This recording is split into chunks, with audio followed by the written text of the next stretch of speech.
The following program does not have a normal intro because I was really too busy smoothing other things over to get it done.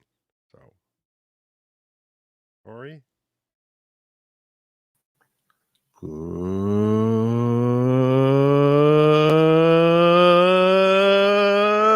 evening, everybody. Welcome to Viewers Discretion. I'm your host, Joe Neerman, a.k.a. Good Lawgic. Hope that your weekend has been going phenomenally well.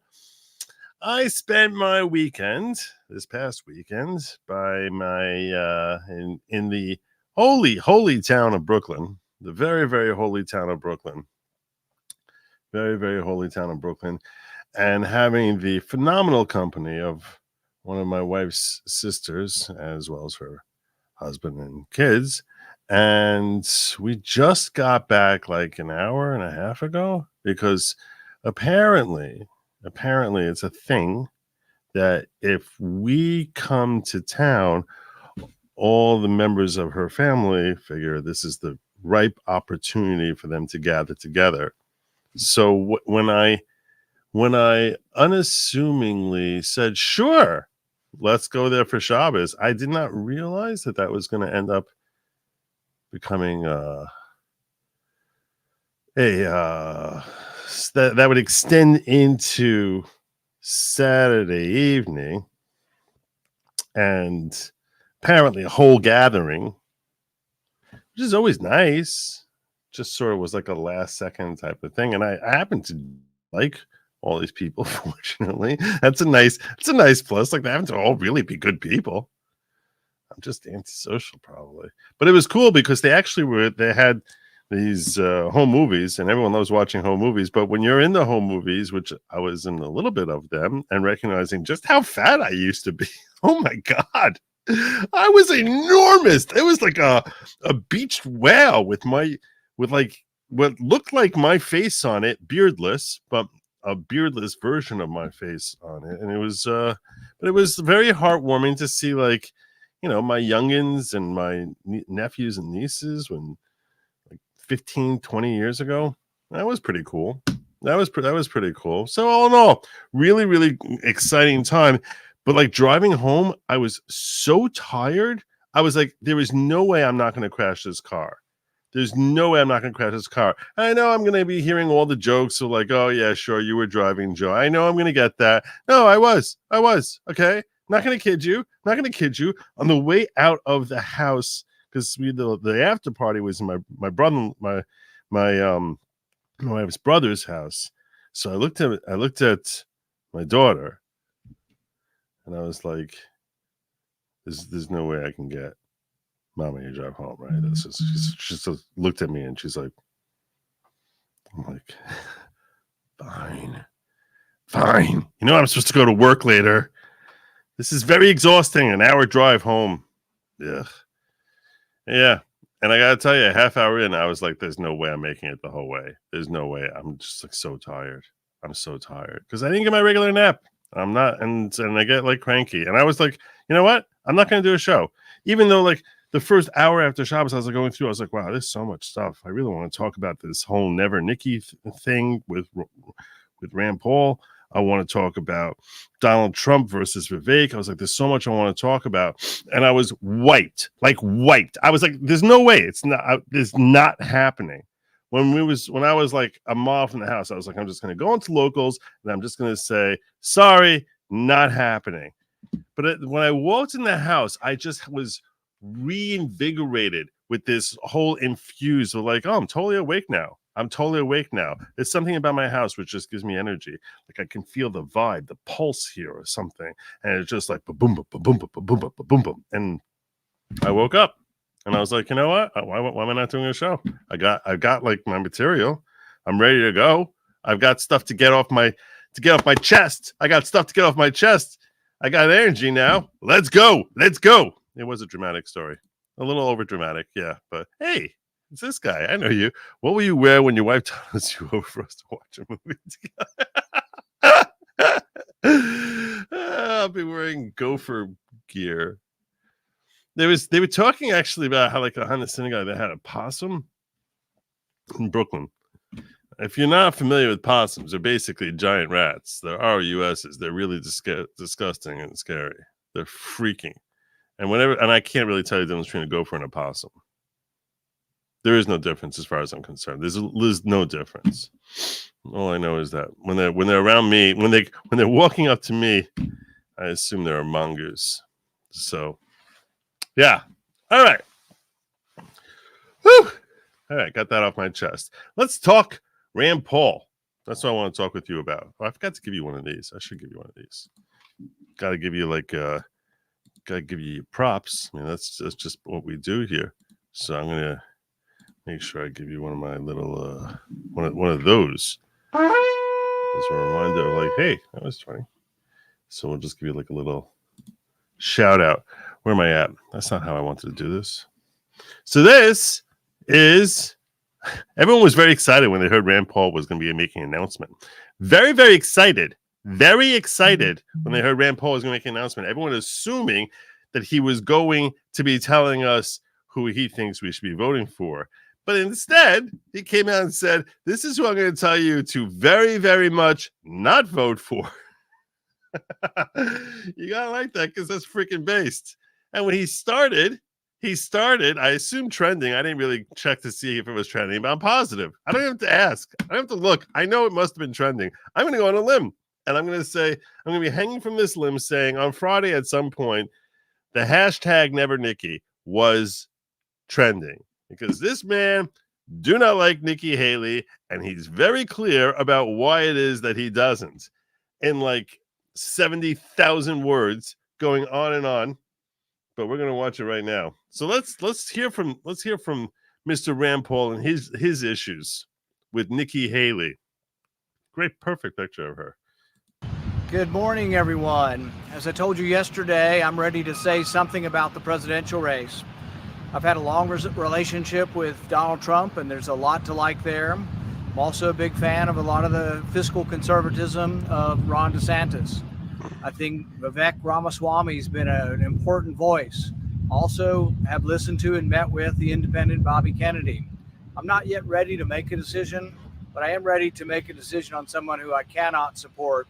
So I'm announcing this morning that I'm Never Nikki. And if you go to nevernikki.net, you can let her know that you're not a supporter either. I don't think any informed or knowledgeable libertarian or conservative should support Nikki Haley. I've seen her attitude towards our interventions overseas.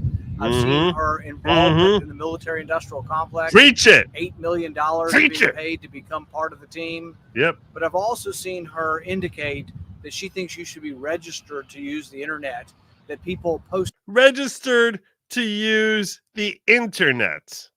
Registered. That's right. Like an offender.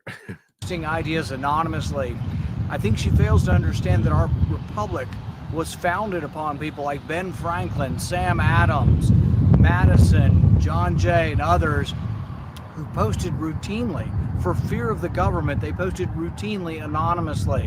And I think her failure to really understand that, or to think that you should register through the government somehow for the internet, is something that should disqualify her in the minds of all libertarian-leaning conservatives. So I'm announcing today I'm Never Nikki. You can go to nevernikki.net and sign up and show her that you're Never Nikki also. Thanks. A friggin' men.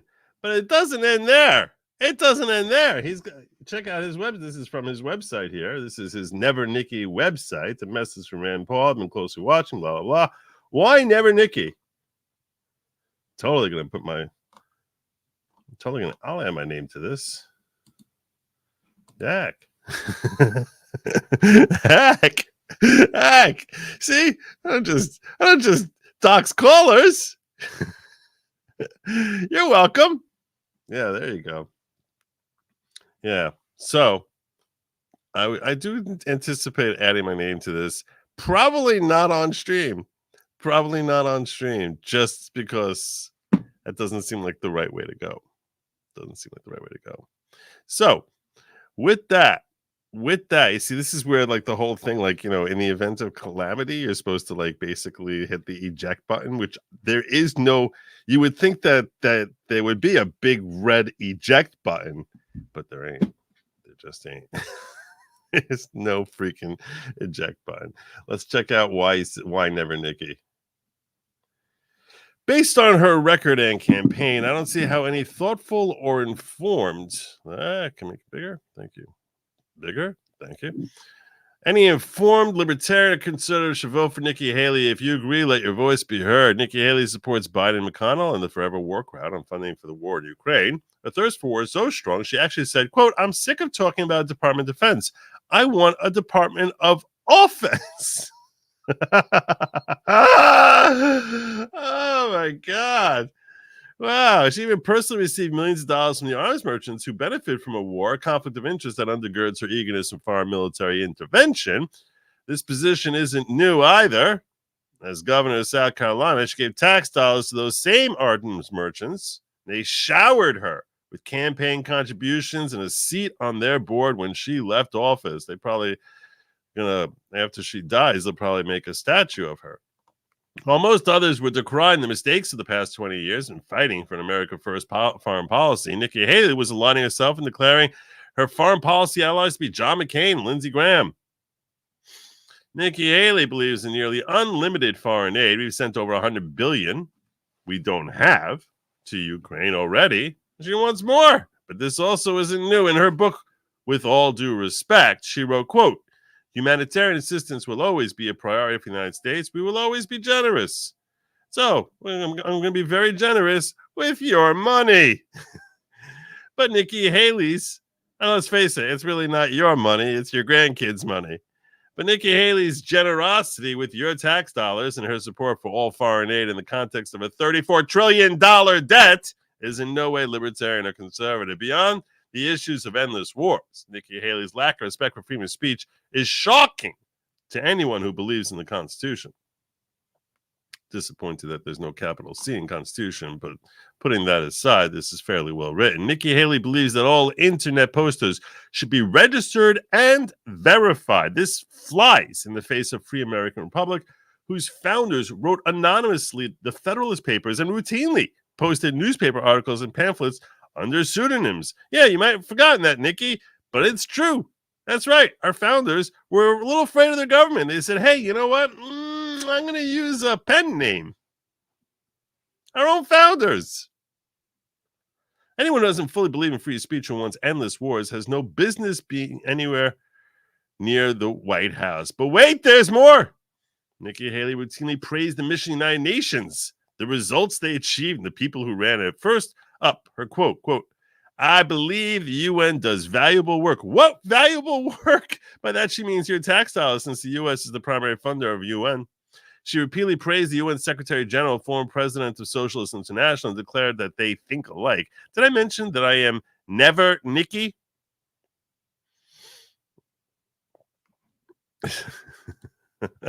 That's funny. That's funny. I like that. Stop trying to make fetch happen, Nikki. Stop trying. Nikki Haley disagreed with President Trump's decision to pull U.S. troops out of Syria and Afghanistan, defending continued U.S. presence in both places. If you want to move quickly to domestic policy in South Carolina, Nikki Haley advocated for a gas tax hike, a state-run vaccine registry, and never lifted a finger for school choice. I am never Nikki and hope you will be too. So, there you go. There you go. Sidling up to Ron DeSantis. Sidling up. I'm telling you right now, it is not organic. It is not organic how this woman, when she first announced her candidacy, I was like, this is never going to go anywhere. This is never going to go anywhere. And I can't believe that she surged past Ron DeSantis. Not that I think his candidacy should go anywhere, but, okay, at least he's been over the last 4 years been considered, the most base governor. All she's been doing is signing up with the UN. Very, very aggravating. Very aggravating.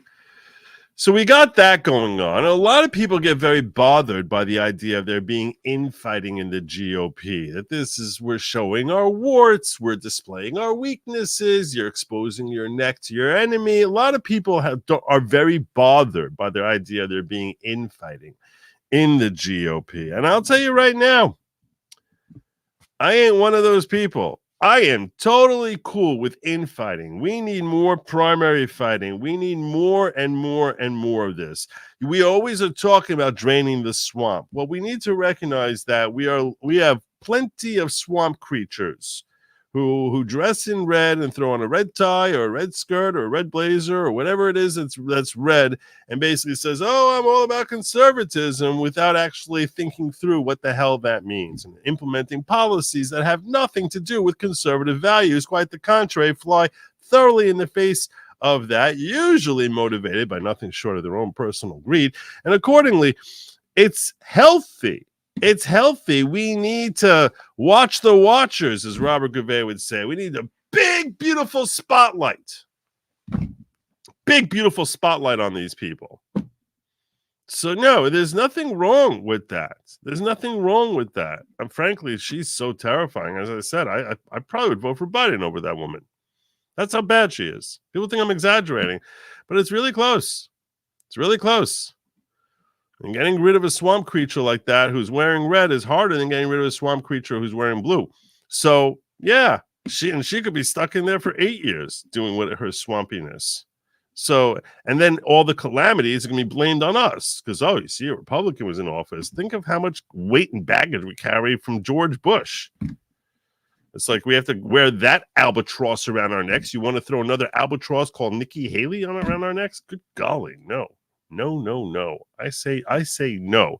And this infighting, I think, is good. Even the infighting I'm going to bring up now, which I don't really like this, didn't really like this take. And I'm going to say some stuff that I am positive is going to bother some of you. It's going to bother some of you. And I'm not talking about, the big three out there who I'm pushing to ultimately vote for Trump.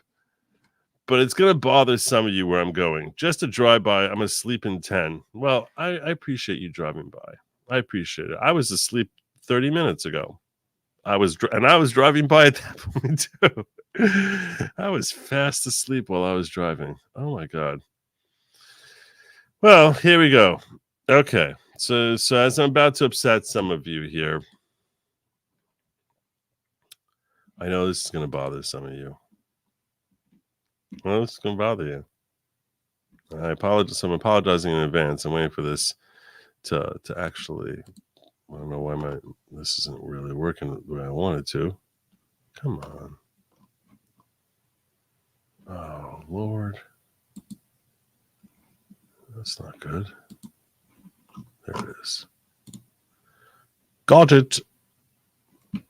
Got it.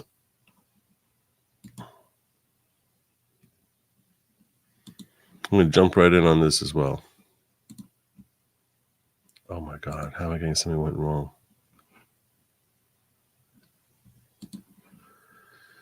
This was posted by MAGA War Room.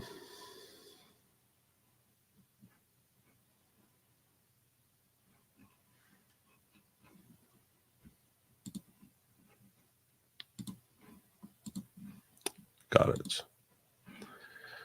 So, reposted from True Social, because let's face it, no one's going to check out True Social anytime soon. Donald Trump on True Social, which I'm convinced he must have some sort of contractual agreement with them, which is why he hasn't switched back to X yet, seems to have written yesterday at 5:45 in the afternoon or early evening. Vivek started his campaign as a great supporter, quote, the best president in generations, etc. Unfortunately, now all he does is disguise his support in the form of deceitful campaign tricks. Very sly, but a vote for Vivek is a vote for the, quote, other side. Don't get duped by this. Vote for Trump. Don't waste your vote. Vivek is not MAGA. The Biden indictments against his political opponent will never be allowed in this country. They are already beginning to fall. MAGA. So here is Donald Trump purporting to say that Vivek is not MAGA. Now that's a pretty interesting statement. And I'm curious whether you agree that Vivek is not MAGA. We're going to do a quick little poll on that because I think that's a good question. That's good. Vivek is not MAGA. Let's check that. I want to see what you guys think. Do you think that's what he's been declared? I'm just going to have it. I'm leaving it as a true or false here. Vivek is not MAGA. And you're just going to click off true or you're going to click off false. And we'll see what you guys say.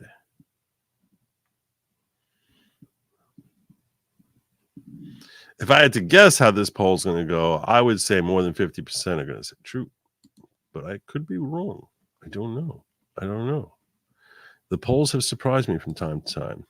Grifty says, check DM. Funny video you should watch real quick. I saw it. You sent me something. This is the Gavin McInnes thing?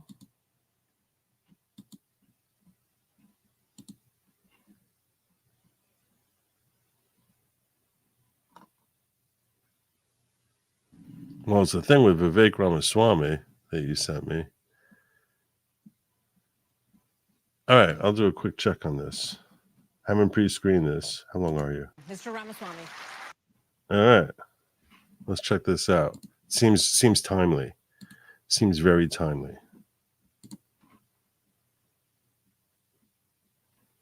I was born in 1985, and I grew up into a generation where we were taught to celebrate our diversity and our differences so much that we forgot all of the ways we are really just the same as Americans, bound by a common set of ideals that set this nation into motion in 1776. And this is our moment to revive those common ideals. Am I missing the joke here? There are two genders. Fossil fuels are a requirement for human prosperity. Reverse racism is racism. An open border is not a border. Parents determine the education of their children. I heard this before. The nuclear family is the greatest form of governance known to man. Capitalism lifts us up from poverty. There are 3 branches of government, not 4. And the U.S. Constitution, it is the strongest guarantor of freedom in human history. That is what won us the American Revolution. That is what will win us the revolution of 2024. Thanks for letting me introduce myself tonight. I don't know why you're giving me this, brother. Why am I getting this? There's got to be some. Maybe I'm looking at the wrong thing here. Maybe I'm looking at the wrong thing. I don't know what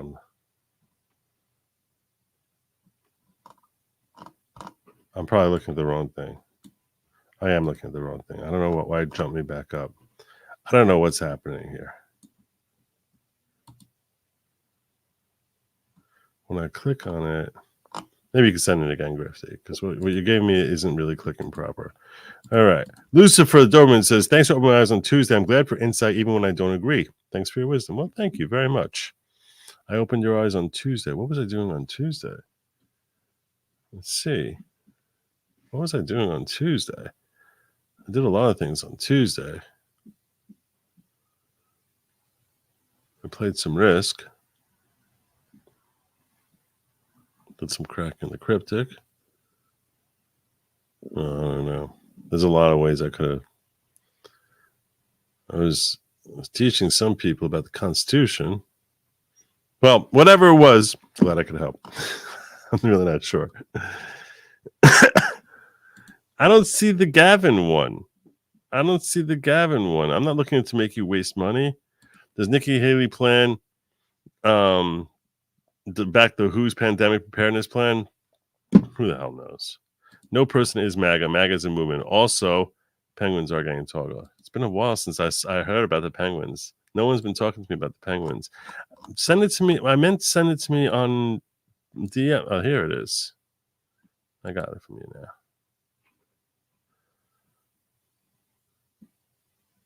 Oh, here we go. About Ginos. You want me to watch something with Nick Fuentes? Really? I'm going to be watching something with Nick Fuentes? Oh, good golly.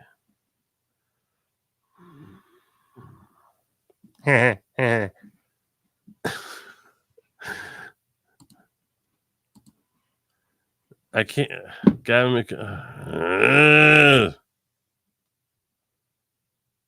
I can't believe that people are taking my ginos from me. They're totally taking ginos from me. Is that why you're sharing this with me? This is what he shared with me.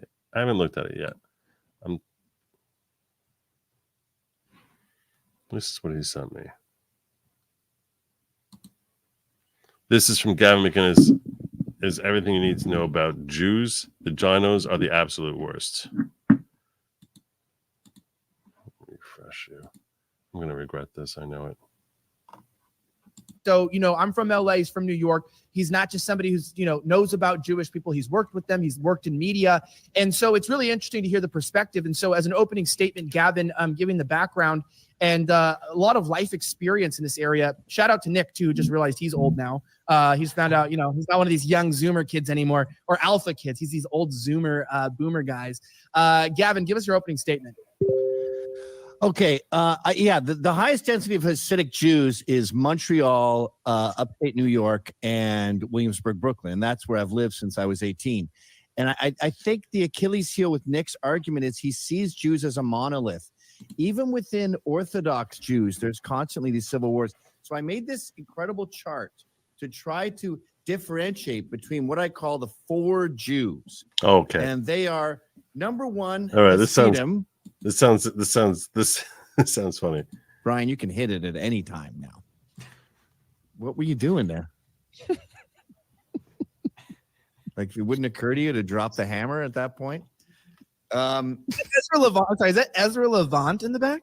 Yep. So there's Hasidim, and these guys are like Smurfs. They're a very weird little group. They don't really dislike Goyim or Orthodox. They don't even see anyone else.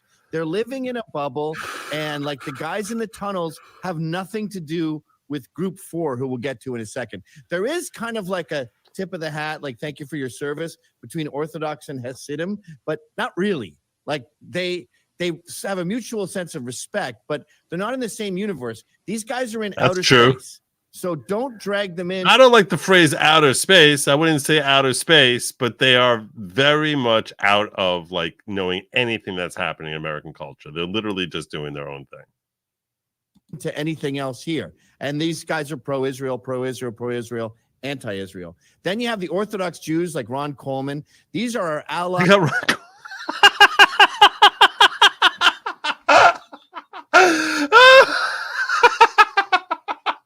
It's Ron.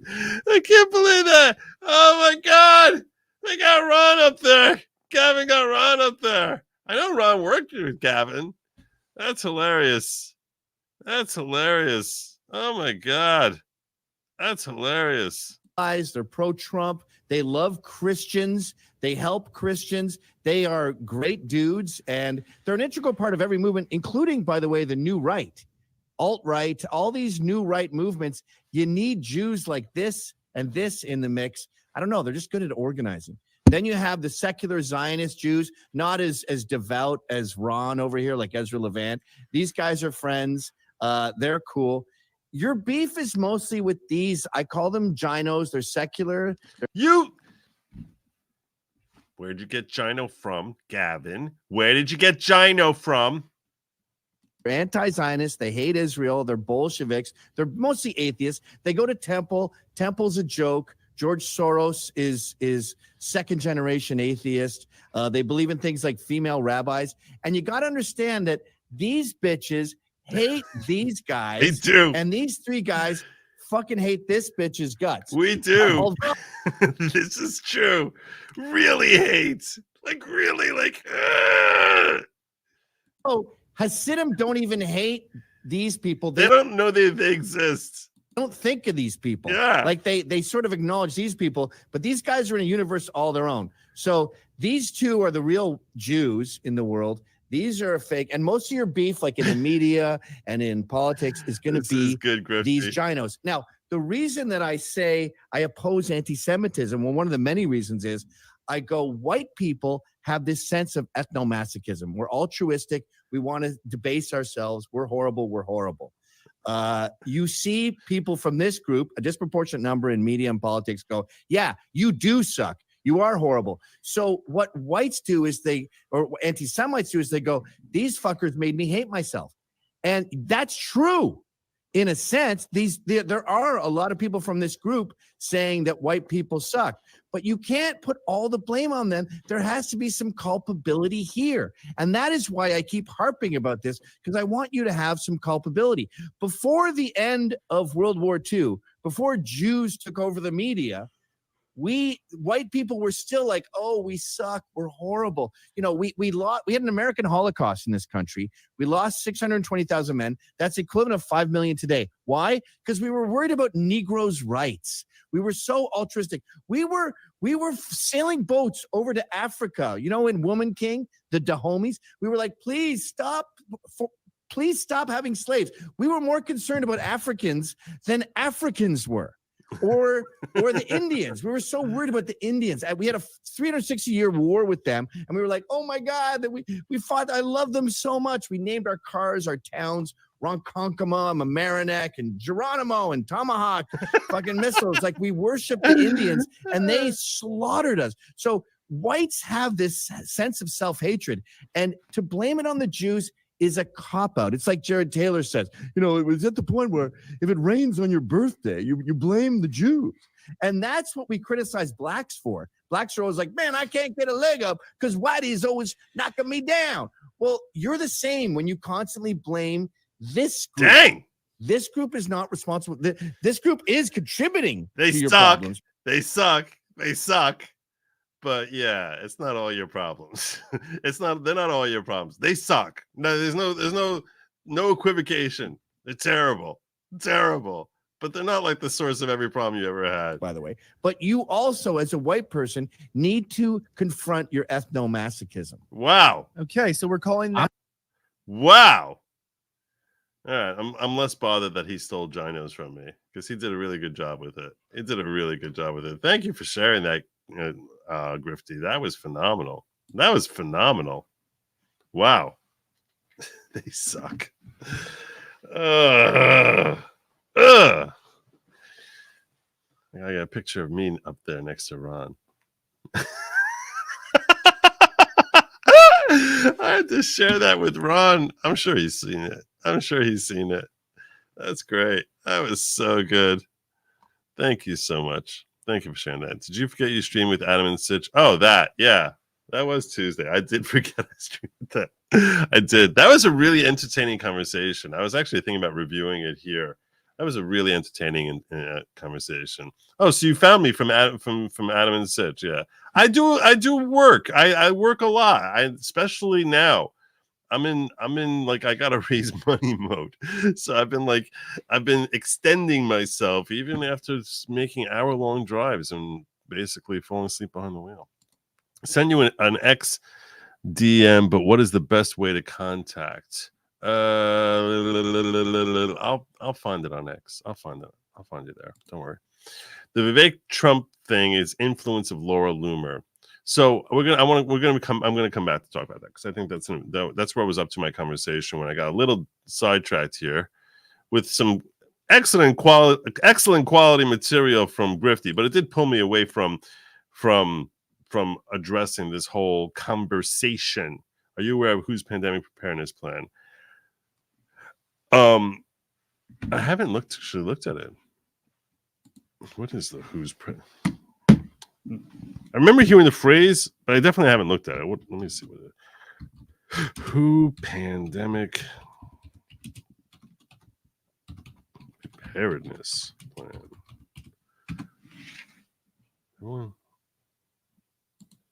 This launched a year ago.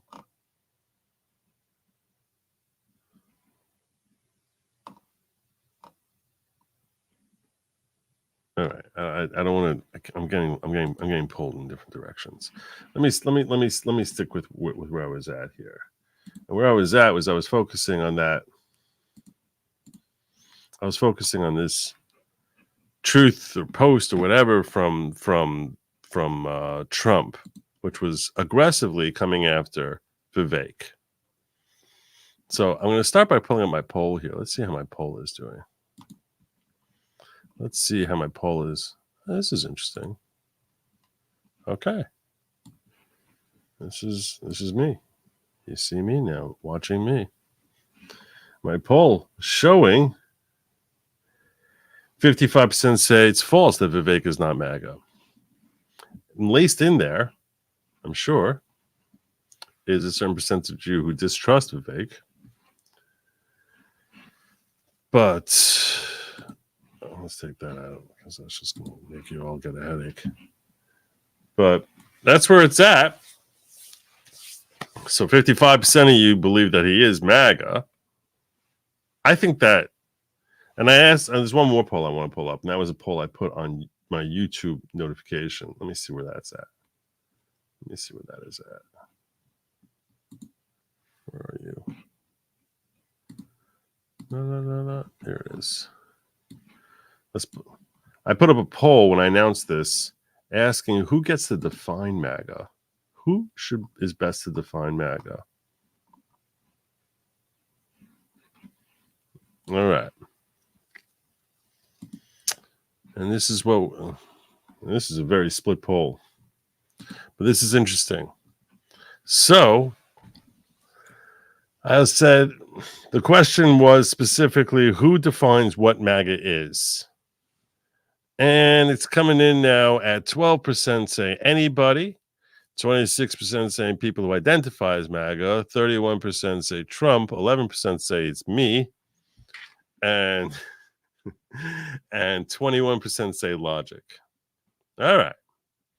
So there's almost a third of you say Trump gets to define it, because Trump definitely seems like he is trying to define it as being Trump.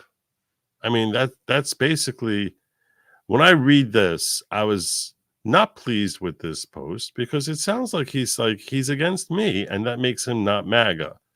And that's, to me, a little ridiculous. And the reason I think that's a little ridiculous is because at the end of the day, those of us who identify as being MAGA, and I fall in that category happily, I'm not at all embarrassed to say that I consider myself MAGA. But that doesn't mean that I think that Trump is the end all and be all of it. And I understand that conceptually, just referring to MAGA certainly was Trump's creation, but he's creating something for us to believe in. And if he shifts the goalposts, to me, I don't think Trump is the right answer to that question, because you can't just say believe in this and then I'm going to bait and switch as to what it is I'm telling you to believe in. That initially I'm telling you to believe in American foundational values and the expression of those values and the furtherance of those values in current modern day policies. And now it's unswerving dedication to Trump is how that's the only way I can read this. So because he's running against Trump, he cannot be deemed MAGA? No, if you can't tell me that MAGA is something and then all of a sudden change it to like, no, MAGA is basically worshiping me, Donald Trump. That doesn't, I can't accept that. Does that mean that I'm bailing on Donald and I'm gonna be like, oh, forget about voting for him? No, it doesn't mean that at all. It just means that when I see that, I'm kind of disappointed. I'm like, why are you doing this? Why are you doing this? Especially like, it's not like Vivek is like right now any kind of serious threat to his 2024 candidacy. So like, what are you doing? Like, why are you doing this? Like, I don't think that this is beneficial. I don't think it helps you. I don't think it helps your campaign. I don't see how it can help your campaign. Everything about it to me is very bothersome. It's like, seriously, what the hell is happening? Maybe one of you can explain to me why it is that Trump thinks that this is something that's going to like help him. Do any of you understand this? Any of you? This is what he wrote. Again, Vivek started his campaign as a great supporter, implying that's what would make you MAGA. If you support Trump, that's MAGA, the best president in generations, etc. Unfortunately, now all he does is disguise his support in the form of deceitful campaign tricks. Very sly, but a vote for Vivek is a vote for the other side. What's the other side? The other side means not Trump, right? I mean, that's the only thing I can take that is. Don't get duped by this. Vote for Trump. Don't waste your vote. Vivek is not MAGA. The Biden indictments against his political opponent will never be allowed in this country. They're already beginning to fall. MAGA. All right. Well, I want to talk about another. You want to save Trump, you vote for me. If you vote for Trump, you're sending him to his own demise. Vivek to Iowa voter. He is playing a game. Okay. I want to talk about this because that was the pinnacle question that Vivek answered that I was like, this is the one thing I've been discussing on my show in discussions about Vivek, perhaps more than any other question. And it's a question that was perfectly expressing the sentiment that I've expressed, so much so that I was like, I don't know if this guy watches my show. I wondered if the Iowa voter was someone who watches my show, that he came up with a question, which is exactly the question that I would have asked Vivek.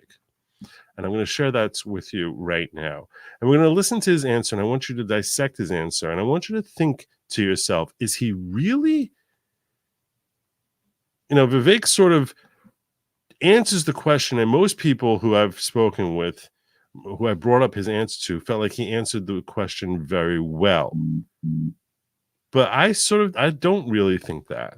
When I heard his answer, I was like, that's not really answering the question. So let's check out what he said specifically. Where are you? No.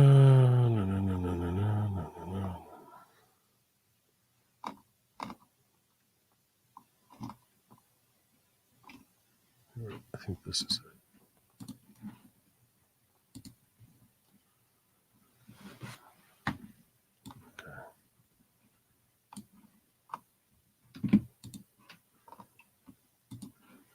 I want you to listen to this question because this really is the question that I've been asking over and over and over again. And Vivek gives an answer. And I actually think that he's dodging and deflecting in giving this answer. Because instead of, and I'll explain to you what it is. The question really is a question about protecting our principles. And he seems to fixate on protecting the man, Donald Trump, in his answer. He's not really talking about standing up for our principles and showing the left that we're not going to cave to their efforts to trample on our principles. Instead, he answers, well, I'm the best chance to save Donald. And here's how that question and answer go. It's a 5-minute, 6-minute thing here. I love your message. I think you could fix this country. We've seen what they've done going after Donald Trump. Indictments, even trying to remove him from the ballot in certain states. My question is, how do I vote for Vivek Ramaswamy without sending the message that I am okay with what they are doing to Donald Trump? Such a perfect question, because that's what I've been screaming. I said, if he does not win, we are telling the left that if you come after our political leaders, we're going to cave. We will ultimately cave. That if you come after them hard enough, it will be successful. And that is the very last message that we should ever want our political enemies to believe to be true. So somehow, someone unseats him in the primary. That is what it comes across like we're saying. So now, Vivek, tell us how voting for you is not going to be doing that. And his answer is going to be fixating primarily on how, if he gets elected, he'll protect Trump. Is that really answering the question, though? I think your question weighs on the minds of a lot of people I met today. What I saw in many of the rooms I was in was a sense of struggle with that question of loyalty. And I think our loyalty, that's not what the question is. It's not a question of loyalty. And he's wisely shifting. And even though I want to be clear here, even though I think he's deflecting, I don't think he's deflecting that's a negative, like, oh, you see, he's a tricky, deflecting politician. I think he doesn't have an answer to this. I don't think there is an answer to this question that can result in anything but vote for Trump. And he's not willing to go that far because he is running against the guy. So instead, he's reframing it as I have loyalty to Trump, but it's not that. It's not. I'm not saying that my question when I asked that question, which I would have asked it almost verbatim as this guy asked it, is not a question of, I can't turn my back on Trump because, of everything that's happened to it's no, I don't want to send the wrong message to these jackasses who are coming after him. Because if I do send that message to them, they're going to come after you, and I successfully elect you, they're going to come after you. That's what's going to happen until they basically poison the minds of everyone. It's like, oh, Vivek's a terrible person, even if you have a phenomenal administration. And his answer it's not a matter of like, oh, because I love Trump, I can't vote for you, even though I think you might be better. It's a matter of I cannot give that message. There's a principle here that I have to make sure I'm standing behind. Nothing to do with Donald individually. And he basically has twisted in his answer, he's twisted into that the question is about a question of loyalty. And that's not what the question is. And that gives him an ability to provide some sort of answer saying that I'll protect him. Loyalty, and I know Donald Trump's loyalty and the loyalty of the people participating in this caucus process is to this country. So the question is, what's right for the country? Let's just agree with that. Whoever you're going to vote for, that's a better way what to look matters at it. here. Not loyalty to me, not loyalty to Trump. It's loyalty to the United States of America. I think if you want to, I'm going to be blunt about this. I think if you want to save Trump and save this country, a vote for me is actually the way to go. What they're doing to Donald Trump is wrong. And that's what we're looking at right now. You're correct. And that's what we're addressing right now. I have stood up against it at every step of this process, to the point of derision, to the point of people have had all kinds of conspiracy theories about me, but one of them, and more popular ones, is there's some kind of Trump plant, that Trump and I had some kind of deal early on in this campaign to somehow eliminate Ron DeSantis, as though this was a worthy goal for a guy who's got other things to do in life than to focus on eliminating Ron DeSantis from contention. No, that was ridiculous. But I'm saying that I've been so strongly supportive of Donald Trump in the face of these prosecutions that even many people circulated nonsense like this. I've stood up against, I went to the Miami courthouse, I've stood up against these persecutions. For God's sake, I have actually written a FOIA demand and submitted it, Freedom of Information Act request, to know what Biden told Jack Smith, what Merrick Garland told Jack Smith, followed through on that, taken legal steps, and I hope we get accountability. I think that I wasn't planning on announcing this tonight, but might as well just say it. I think tomorrow morning, if not by noon, by tomorrow morning in the next 48 hours, I am submitting an amicus brief to the Supreme Court, arguing for why they need to overturn Colorado's disastrous decision to try to keep Donald Trump off the ballot, because it's the right thing to do for this country. And as somebody who's been trained in the law, I feel like a sense of obligation to do that. If somebody who understands the Constitution, it's my belief that every other Republican, myself included, needs to withdraw from any ballot that forcibly withdraws Donald Trump from the primary ballot, because that's how you actually stop the brazen election interference in our own primary. If every other Republican nullifies Maine, then it has no impact. So that's the length to which I've gone. And so people know this about me when I'm saying this. At this point, it is my firm conviction. And by the way, that is a sincere step. That's, I know a lot of folks have issues with him. That is a sincere step. Which, has anyone else in the primary done that? I mean, and if not, why not? If you believe in American values, why would you not do that? Why have none of the others condemned the left for their blatant attacks on trying to persecute Trump the way Vivek has?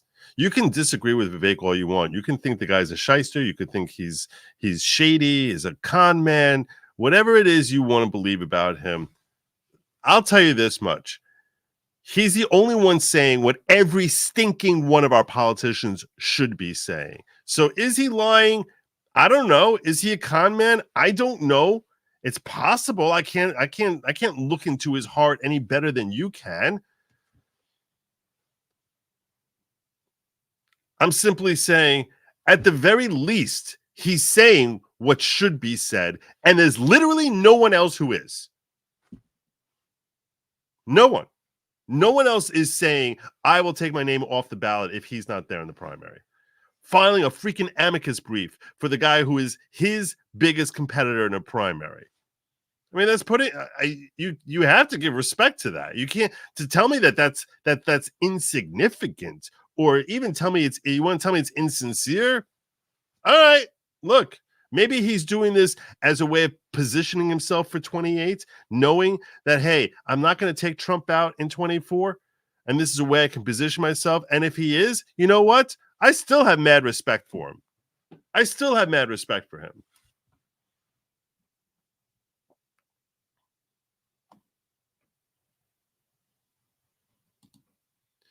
And that's the point that I'm getting at. So he is going to twist this into like a vote for me will save Trump.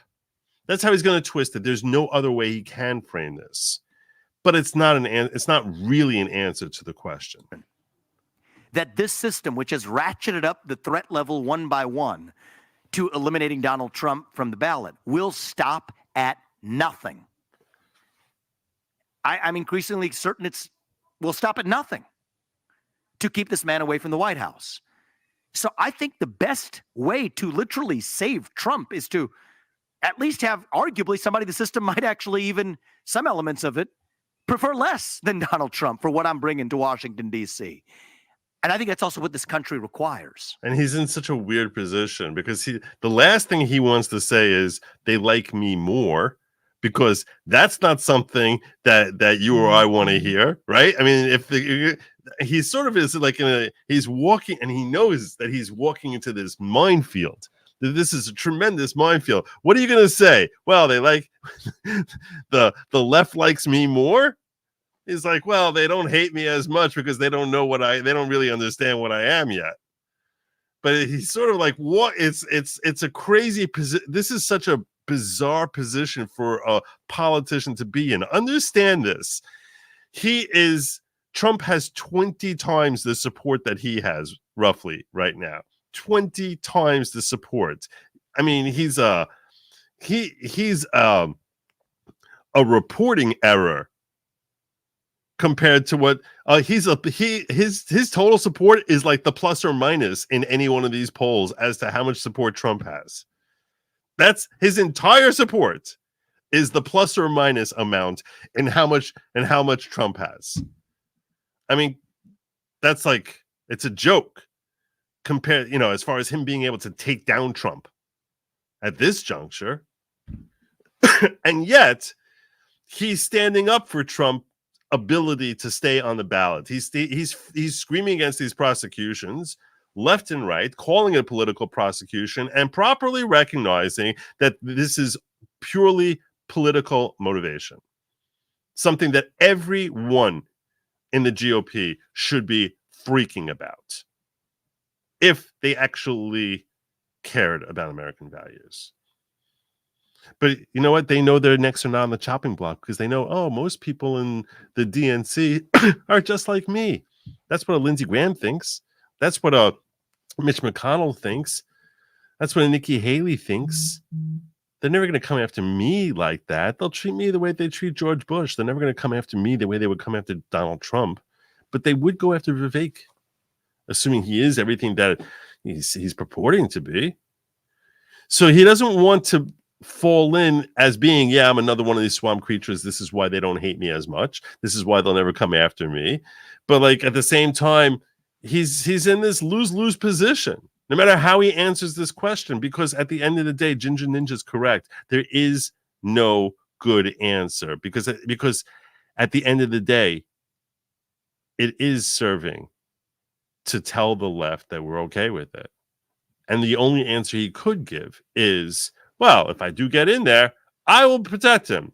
And one can have concerns whether he'll be ever be able to get there because of the level of vitriol, because that has already been created around him. And they don't have that level of vitriol for me yet, which is true. But he also doesn't have the level of love yet.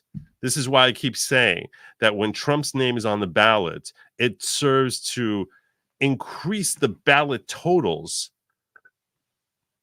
naturally, forgetting about the fortification and all the games that are played. There's no question that the ballot totals on both sides come out. The left comes out and the right comes out because he has a lot of love and he's got a lot of hate. So there's going to be a much higher vote total if he's on the ballot. It's that simple. Now, most of us would agree that the vote totals from the right side of the aisle would naturally far outweigh the left. That's what we would all tend to, believe. That's what I believed happened in 2020. I will till my dying day. I'm going to think that was stolen from him. But as far as what's he going to lean in on if without saying I'm dropping out of the race? The only thing he can lean in on is, well, they're going to come after him much harder because they hate him so deeply. I think they duped him at many steps. They told him you can't fire those civil service bureaucrats because of so-called civil service protections. Read the law. Those civil service protections do not apply to mass firings. Mass firings are what I'm bringing to the DC bureaucracy.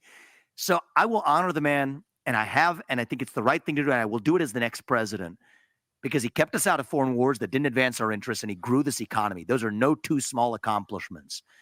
But our America First agenda does not belong to Donald Trump, just as it doesn't belong to me or anybody else up here. It belongs to you, to us, to we the people of this country. And we owe it to this country to make sure that movement does not end with Donald Trump, which is what the system has set up to do. I believe we're being led into a trap right now, and it pains me to watch it. So I'm asking you to do the right thing for this country. If you want to support Donald Trump even, or what he represents is actually more precise, the right way to do that, to see this through for the country, is a vote for me in this Iowa caucus on Monday.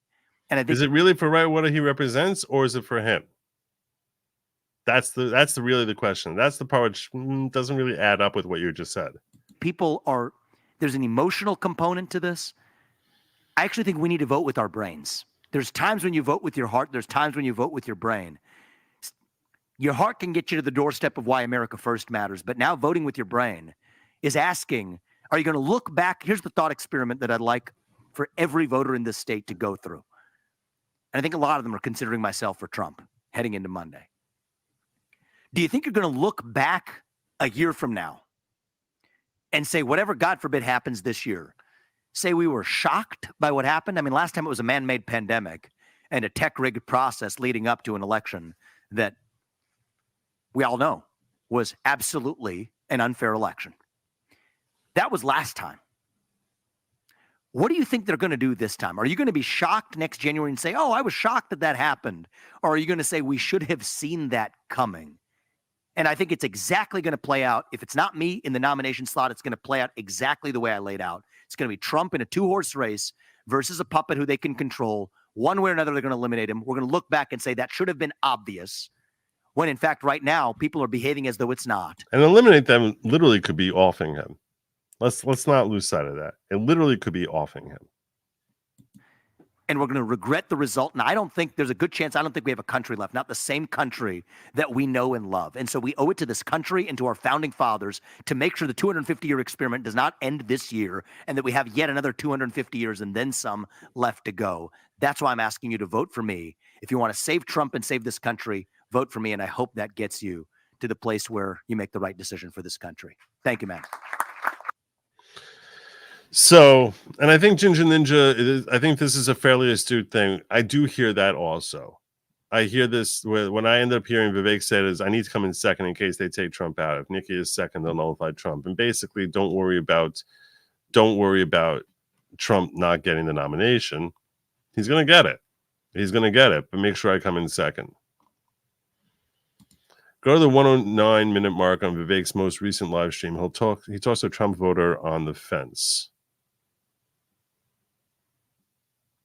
I can do that.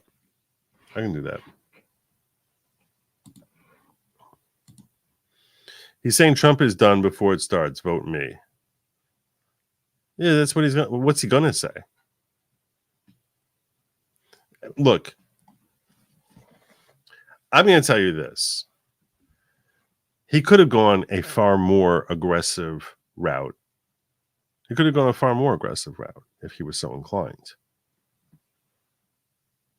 A far more aggressive route as far as going after Trump that he could have gone and did not go would have been to root in Lawgic. And basically, there's a lot of things he could have thrown out there to show that his constitutional values are, at least on paper, probably stronger than Trump's. So, you know, you can make the claim. Ask yourself this. If Vivek was politically persecuted and taken off the ballot somewhere, do you think Trump would say, I'm not going to be in that election, in that primary, unless he's there? Because I don't think so. I don't think he would do that. There's no chance that would happen. Maybe I'm wrong. But his expression about freedom of speech, his expression about things are far more attuned and far more consistent with saying, I'm not saying he'd be a better president than Trump. I'm not saying that at all. I'm simply saying he could have pointed out that, what do you know about where he stands on this issue or on that issue, where I've been very expressive about, my positions, which are all very constitutionally, it's very synonymous with the Constitution. Where Trump is a little bit more, you decide what I think. He says, and look, like I said, I feel like I'm going to end up I'm like 98% there at saying vote Trump. I'm like 98% there. I can't foresee the set of circumstances short of a health issue where I am not going to end up voting for Trump in the primary. And advising you too, because of the question this guy just asked. And I don't think that Vivek's answer really answers it. But if you ask me which one of them has a deeper understanding of the Constitution, you ask me which one I think is more likely to be guided by, like, this is what the Constitution says, given what they say publicly. I mean, come on. Who are you kidding?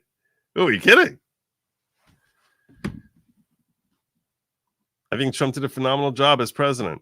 His administration was exceptional. Greatest of my lifetime. I've been around a while. It's more than half a century. That includes Reagan. Okay? That's how deep my respect is for his work in his administration. Phenomenal work. That doesn't mean he's without shortcomings. And glaring shortcomings. So, save Trump by ending Trump, it's slimy. Well, you're talking about, is it ending Trump or like saving him from like going to prison? You know what I'm saying? I mean, what does that mean to save Trump? Does it mean to save his political career or save his personal liberty, in theory? Like, if you think that if you think that they will successfully be able to rig the elections against him, in that case, and they're more likely to do so, have that ability if he's the one on the ticket, then yeah, you know what? He's keeping him from like basically getting a criminal record. He's pretty much saying, I'll pardon him and make sure that I'll end this, this DOJ witch hunt. I see someone who has wanted to be president since he was 5. He'll say anything. I don't trust him. I'm usually correct. You could be correct on this here now. You could be correct. I said, I don't know. I can't tell you what's in his heart. I'm simply saying that what he's saying is something that we should be demanding every politician who we're voting for says. And far too few do. Far too few. In fact, no one else on the ticket has, other than Donald himself. But in Donald, you can say it's self-interest and ask yourself whether he would say that for one of his opponents. Vivek alludes Trump is going to need a pardon and he will provide it. Right. And that's what I was saying. I love Vivek, but he really only takes votes from Trump. The less votes Trump gets in the primary, the more valid the persecution appears. That's precisely what this question is, and that's precisely why I'm likely going to end up supporting Trump. That's why. Do a poll if Trump wasn't running. I can do that.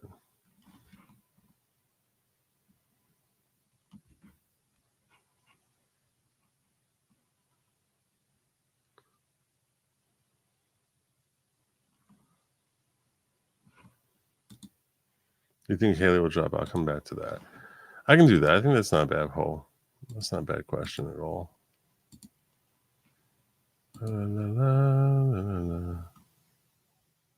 Oh, I had here. Big Boop says, I find it interesting that Trump is coming after Vivek when he's so low in the polls. I wonder if he sees some potential threat, some potential there. I don't know. Thank you for the tip. Triggered.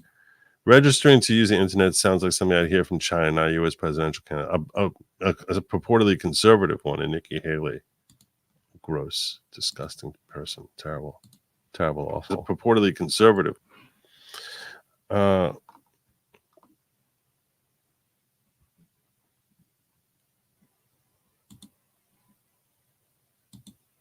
I need to end this poll.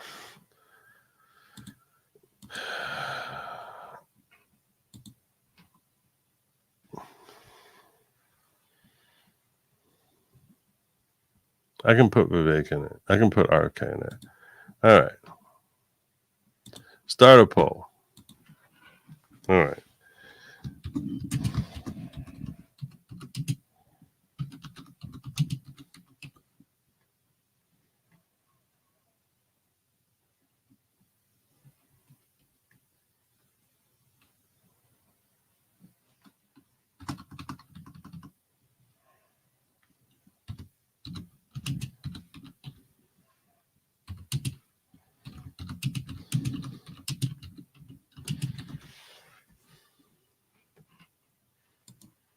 Trump drops out. Who do you vote for? So I'll give you Vivek. I'll give you RK. I'll give you Nikki. I'll give you Ron.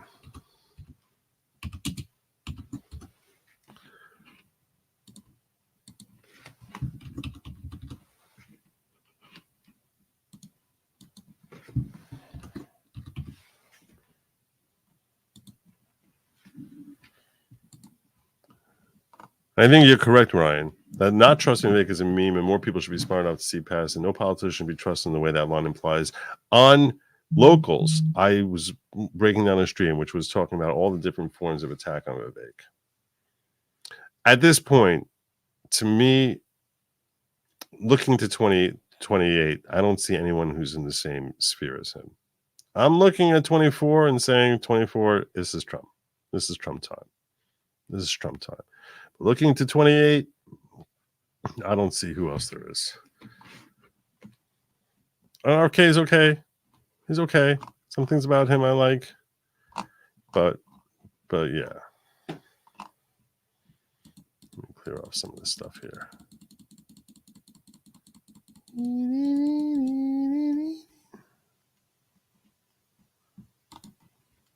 I don't understand what Trump is doing there. It bothers me. It bothers me when he says stuff.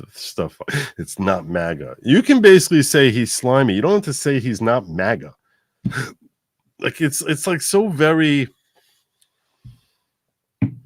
It makes Trump come across like he deems himself a deity in a way that makes me feel very uncomfortable promoting him. It makes me very uncomfortable. He makes me uncomfortable promoting him when he does that. And I'm like, stop telling me what it is that I believe, I don't want to. And I understand. Did he create the concept of MAGA? Yes, but when you create that concept of MAGA, to me, it's an idea. It's a respect of return to values that were foundational, a respect for our individual liberties, a respect for capitalism, a respect for freedom of speech, respect for your Second Amendment rights, a respect for a respect for human dignity, which I've talked about before, and I'm probably going to I need to talk about far more often.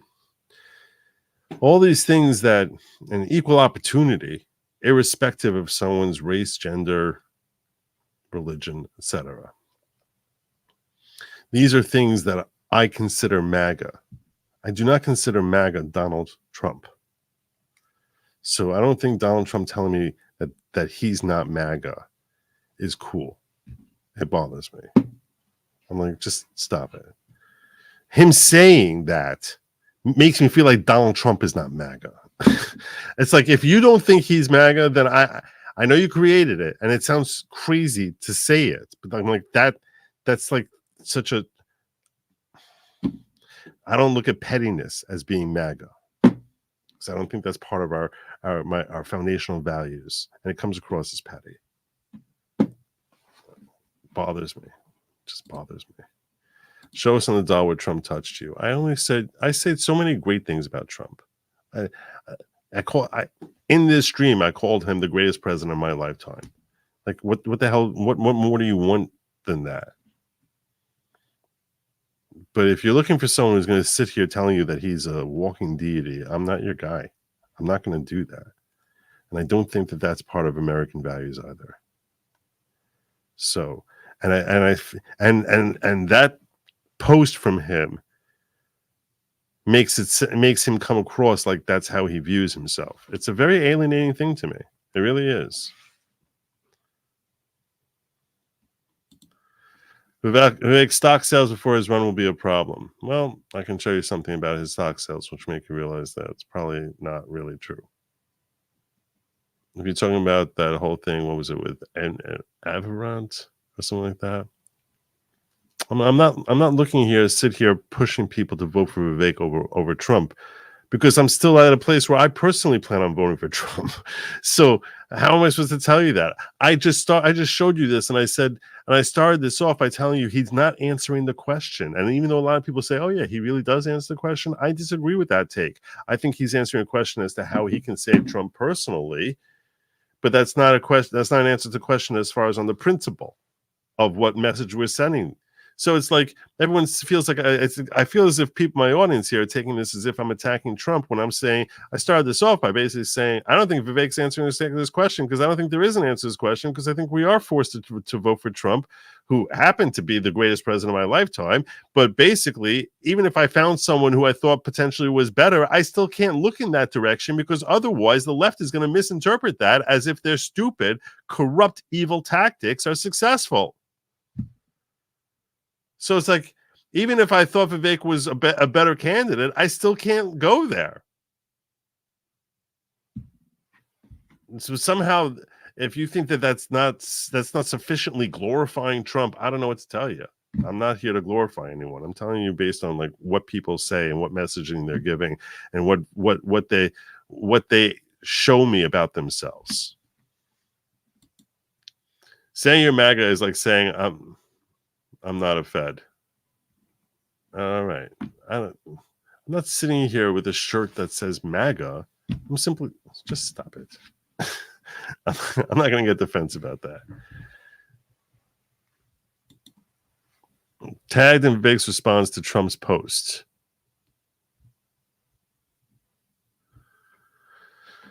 He responded. Vivek just reposted something on X. Just Trump's son disapproval is because of the carbon capture pipeline Vivek is against. Oh, okay. You tagged me. Let me see what you're talking about here. Let me see what you got.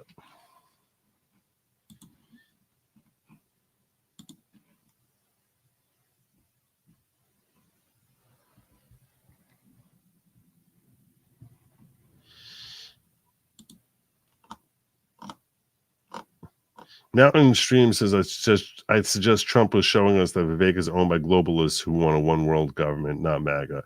Well, there's very scant evidence on that, and I don't think that's not how his post is worded. Respectfully, that's not how the truth post. He doesn't use the word globalist anywhere there. Let me see what you tagged me on.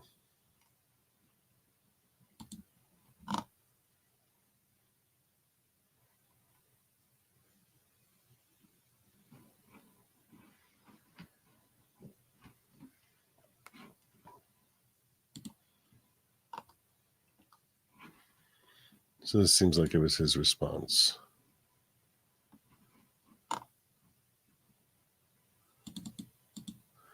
Yes, I saw President Trump's True Social post. It's an unfortunate move by his campaign advisors.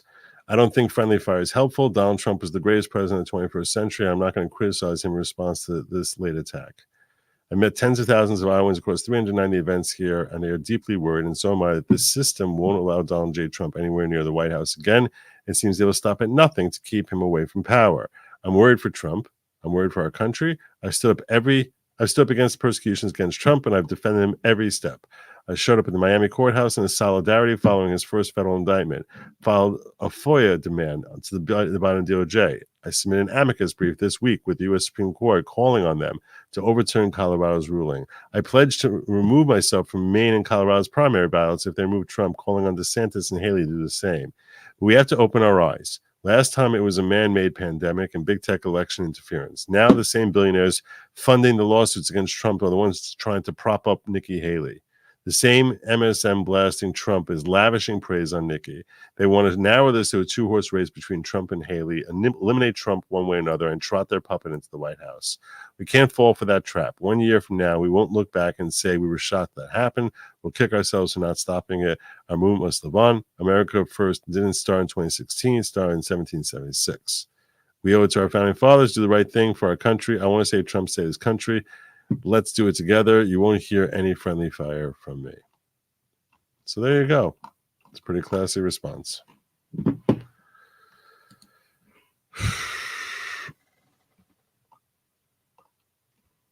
What the heck is happening here? What's happening here? Robin, gifting, 5. Good. Lawgic. Remember, I'm going to give you another one of these. I don't know what's happening. I don't know what's happening. I don't even know what's happening. Robin, you knocked me over with a feather. Oh my God. That's practically a vote for Trump right there. I'm considering that a win. I'm considering that a win. I'm considering that a win. I am. And I appreciate, and I'm saying that respectfully. Wow. God bless you, Robin. Thank you. This is a fundamental problem. Trump is great, but he isn't God. If you want someone to worship, go to church, synagogue, not True Social. Yeah. That's where I'm coming from. Vivek struck Trump's ego by saying he's only there to save him. Second, Vivek being savvy in public raises radar about being swayed by polling, which would definitely be anti-MAGA with general election concerns. I don't think that we can govern ourselves based on a fear that the left is going to come up with some new shenanigans. I don't think that that's a healthy way to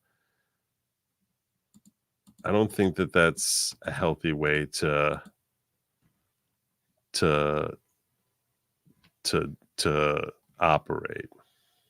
I think that's what Vivek has to say. I think that's what he has to say. Short of I'm dropping out of the race, that's the only thing he can say. What's he going to say? Vote for me second? You can't say that. You can't say that. Lee Baxter, thank you. Thank you so much for the love over here. Appreciate it. Bill Doe says this post from Vivek is reminiscent of concern trolling. I don't know what concern trolling is. What is concern trolling? I don't know what that means.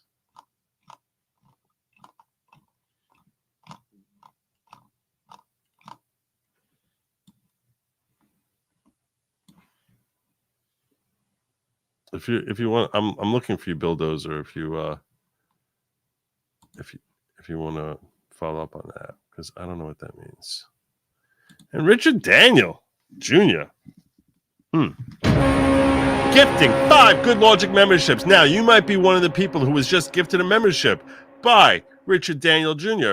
or by Robin Dopp. I want to point out to you that means that you're a member of the following. That's what happens, because this is my show during the week. Now it's called Viewers Discretion. But during the week, it's called the following program.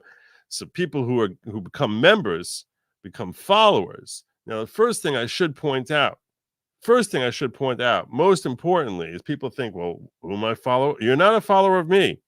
I'm not the leader. Okay? I'm not the leader.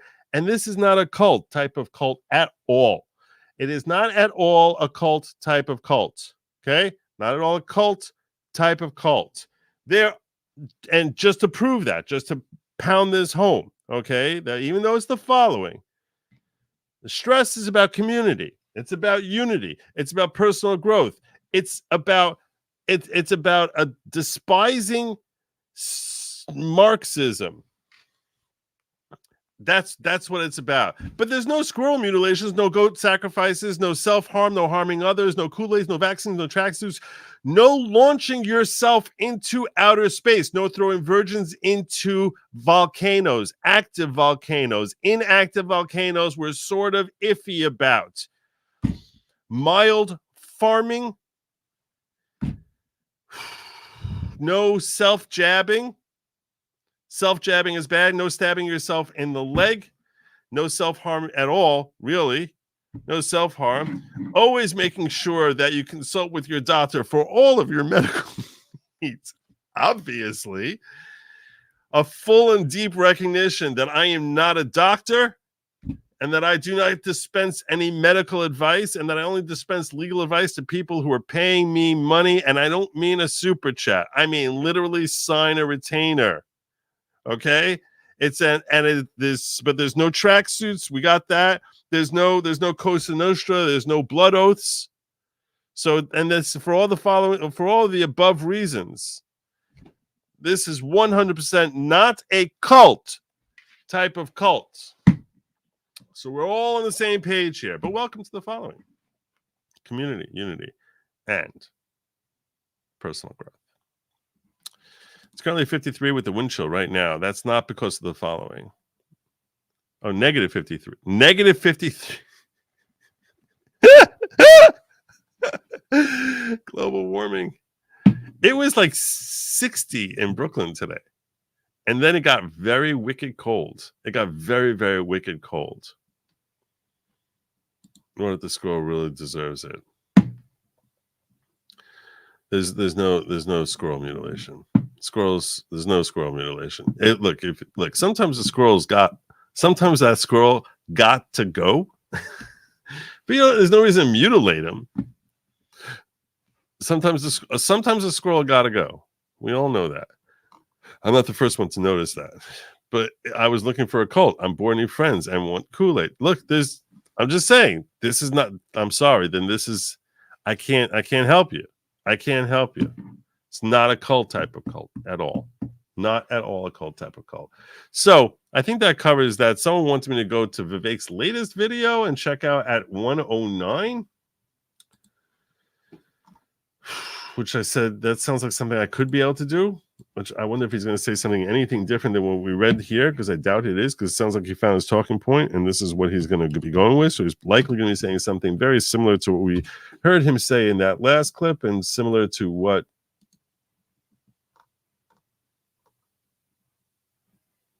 that was from the Timcast videos.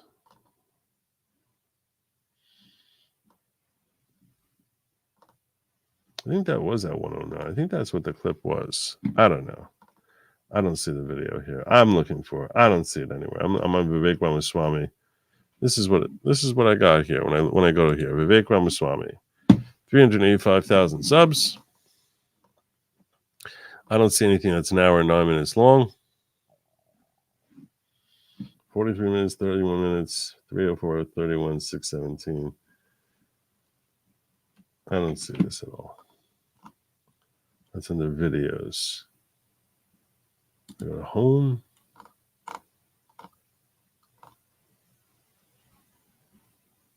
These are even an hour and 9 minutes long. I don't know. I don't see it. Go to podcasts. Is in the podcasts. If you're watching this, we finish. He's on a. No, I don't know what this is. Okay. Well, there you go.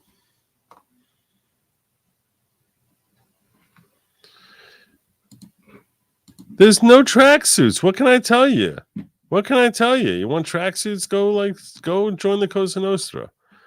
The tunnels were cold today. The tunnels were cold.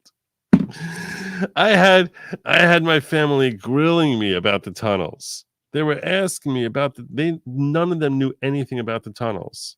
And I'm like, they're like, wait, you talk about this on your show? And I was like, what am I gonna do? People like sending me. People are like, Joe, explain the tunnels to us. Joe, explain the tunnels to us. As if I've been like furrowing around there myself. In my opinion, Trump's spidey senses that Vivek is on the rise. Contrary to MSM polls, he'll perform better than Ron and Nikki. That's why he hit him. I gotta tell you something. I really hope he does. I really hope he does. I don't see it happening though, because I do think that pretty much anyone who's thinking about voting for Vivek has the same problem that I have, that I keep raising. And there's no answer for it. So he's trying to come up with some sort of answer for it so he can help his numbers up. But the answer is Vivek 28. That's what it is. Vivek in 28. That's the answer. The We Are Joe cult led by Joe. He wants us to farm his land for tax breaks. That would be awesome. If any of you want to come to my house and farm my land and can manage to qualify my real estate as being farming land so that I can manage to basically knock away all of my property taxes, which are ridiculously through the roof and increasing by another 10% with compounding interest every freaking year. You want to start farming my land? I say, God bless. Are the tunnels environmentally friendly? I don't really worry about the environment. I use gas powered. I would be using like the worst emitting carbon emitting thing in the world. Can I just go on record? I want to go on record. I'm going to just say this. I was against the whole climate change thing long before it was cool. I never, ever, I was screaming that this is all stupidity for the longest time, that it was the most ridiculous, obviously fake news in the world. As soon as I saw 97% of scientists, I said, this is a complete lie. That's propaganda. That cannot be true. You can get 90% of scientists to agree on gravity. You can't get 90% of scientists to agree on an Earth moon landing. You can 97%. Unbelievable. I've been screaming about it long for a decade, more than that. A decade before my show, I was screaming about it being fake. Put this in suppressor for Joe's keyboard and mic fund. I'm pretty sure they're not an NFA item yet. Also, I vote for white on white. We're not doing tracksuits. There's no tracksuits. Okay, no, 0, 0. I refuse. Do you know how stupid tracksuits look? It gives off this whole early teens like gangsta wannabe vibe. There's no tracksuits. It's like what do you think? Like all of a sudden you're like Paulie Walnuts here. You're gonna be walking around. There's no tracksuits. The request was 109 of latest live. Okay, listen to me. People are trying to make me crazy here tonight. Oh, what's happening? This is his thing. Okay, Vivek Ramaswamy. Here's his thing live. When I go to his lives, this one. Okay, it is there. Shut up.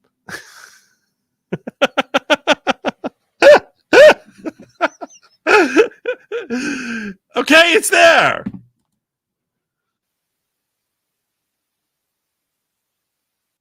Part of it. The worst part of it is The worst part of it is. Thank you. Tomorrow. And do I have it? You know, it's you and Trump. Yep. That's where I'm at. Can I just tell you? Mm-hmm. I need you to open your eyes. Oh, they're open. They're wide open. Do you see what they're doing? I do. We are being led into a trap. Yes, we are. They're selling us the rope today. They're going to use to hang us tomorrow. And so, what's your name? Trisha. Are you going to look back? The baby of the ESG. Yes. They're doing all that, and BlackRock's in charge of it, and it's the war machine. Right, and we don't have a lot of time to fix this. Are we going to look back a year from now and say, oh, we're shocked at what they did when they eliminate Trump and they trot in a Nikki Haley? No. Yeah, I met her too. I'm not a fan.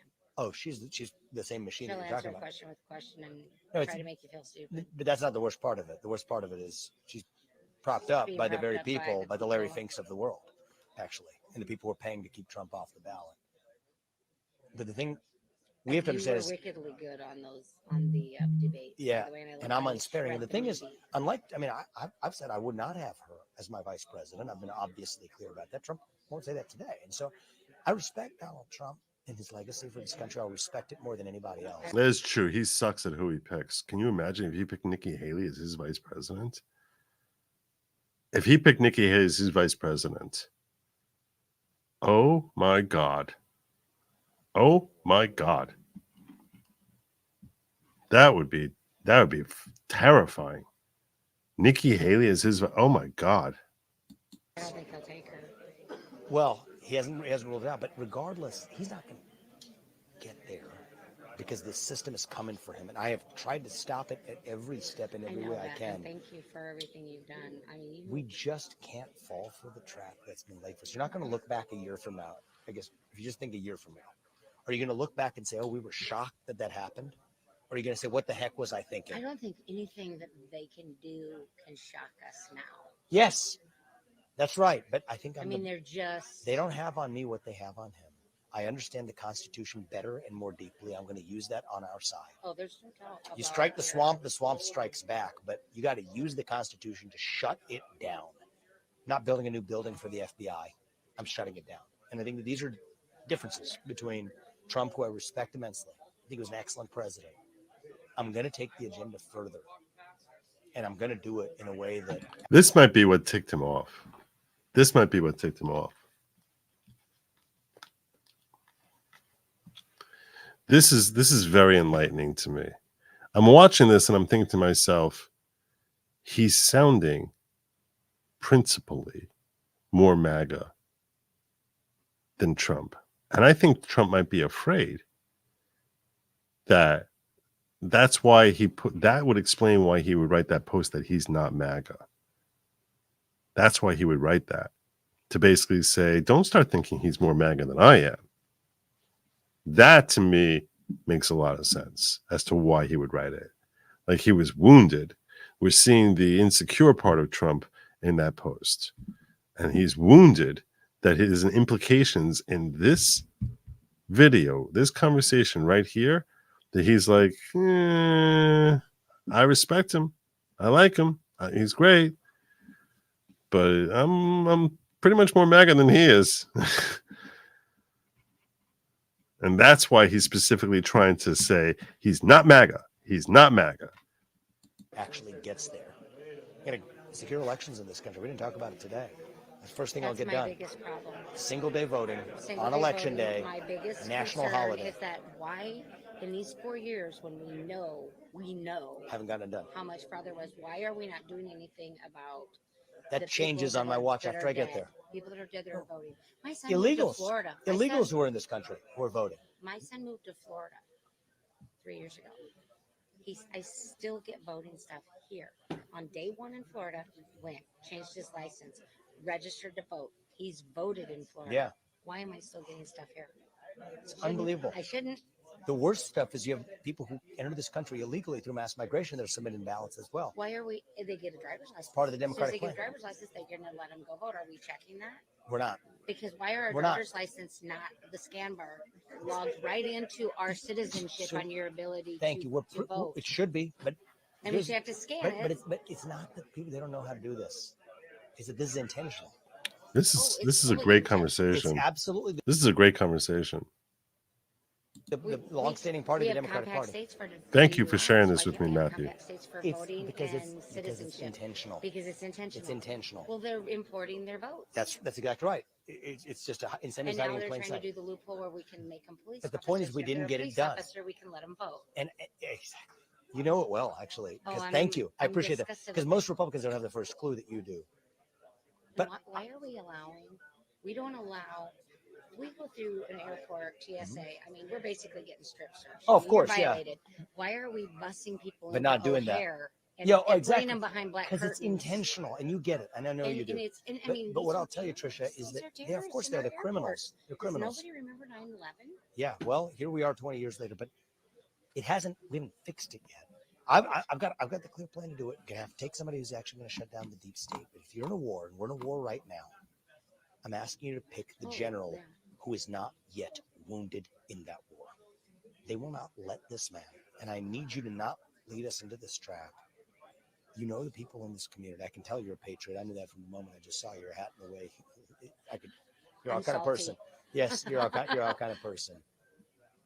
I need you to do the right thing for the country, even if it's different from what you were thinking 3 months ago. This made me laugh.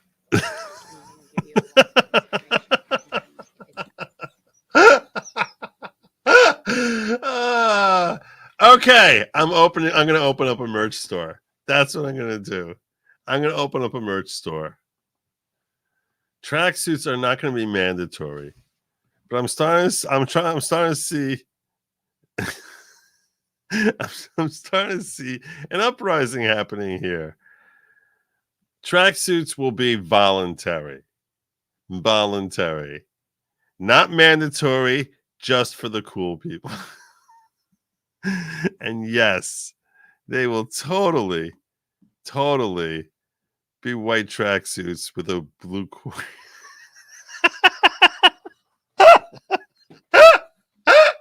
Oh, that's so good. Oh, that's so good. Not for Trump, it's for you. Thank you. 1000%.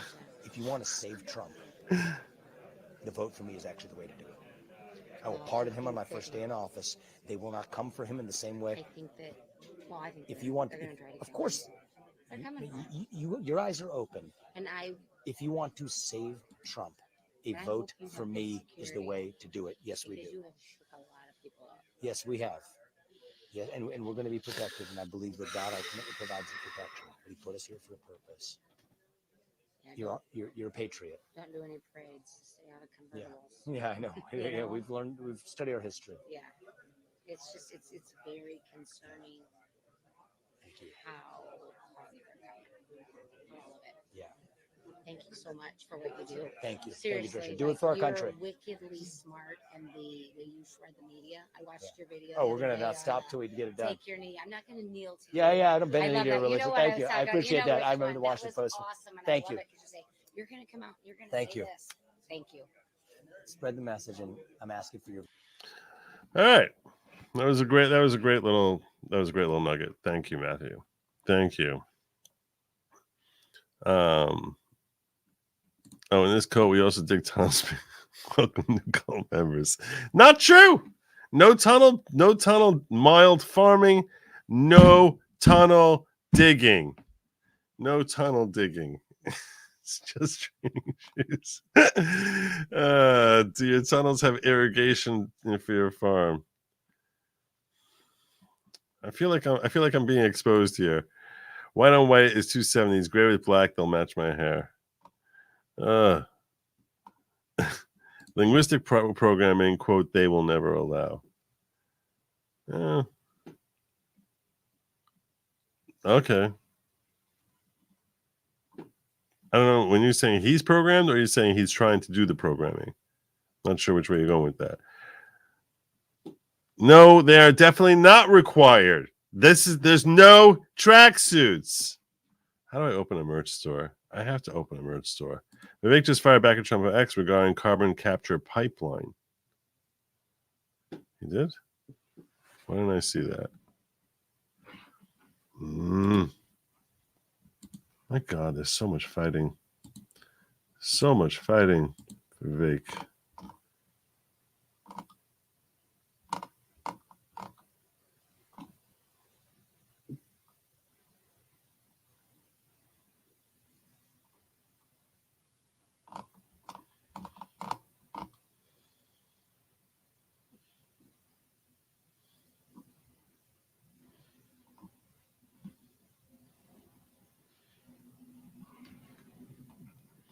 So this is what I see here. He says, I'm the only GOP candidate who is against the CO2 pipeline boondoggle and the use of eminent domain to build it.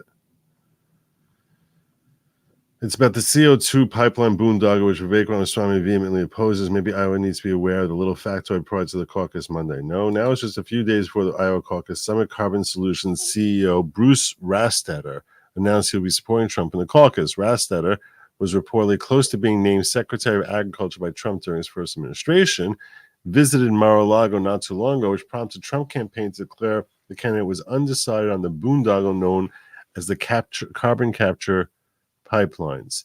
At that time, November 2023, Trump's campaign said it was very much aware of the unpopularity of the carbon capture pipelines, and the campaign declared Trump was undecided whether Iowans should be forced to sell their land for the project.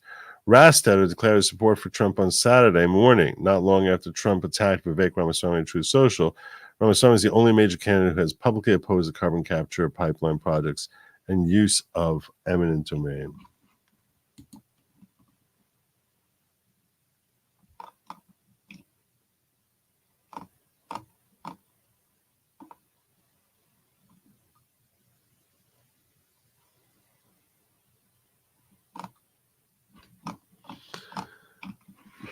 I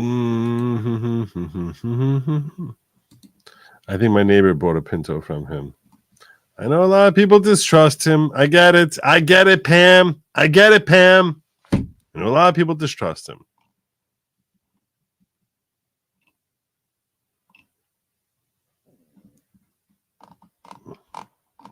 I get it. I knew when I said that. I knew when I said that I was going to hear from you, Adrian. Sometimes the squirrels got to go, what? I expect better from my leader. And by the way, my opossums are the sweetest, gentlest babies. I'm feeling persecuted. No, okay. No, look, you can have your squirrels, okay? You can have your squirrels. There is no saving a possum. They're not when they're a baby. You know what?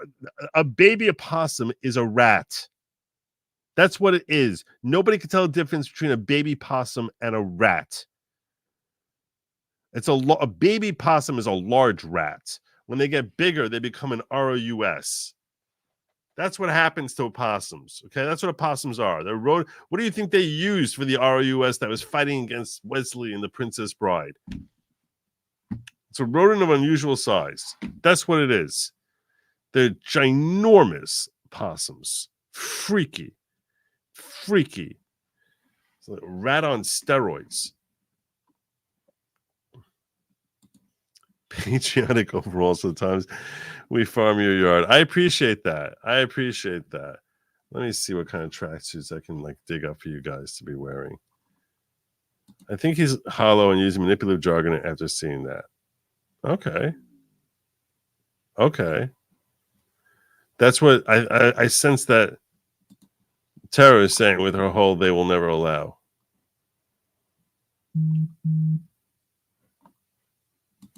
Are the tracksuits in camo to help sneak in tunnels? There's no tunnels. I'm gonna start calling the tunnels. Anytime I start hearing about tunnels, I'm just gonna call out fake news. I'm just gonna say fake news reclaiming my time. Fake news debunked. Claiming my time. Why is everyone talking about tunnels? That's been debunked. It's been debunked. It's fake news. Reclaiming my time. You can get behind the camo tracksuit. All right. Vivek is a millionaire. What motivation does he have to take a VP or a cabinet seat? The only reason is to stay in the public limelight. That's the only reason. For him to do it. Right?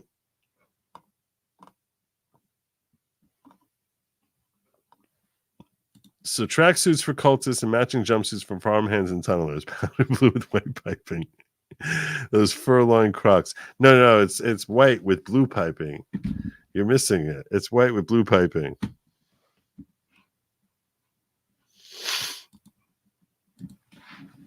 You were missing his point here.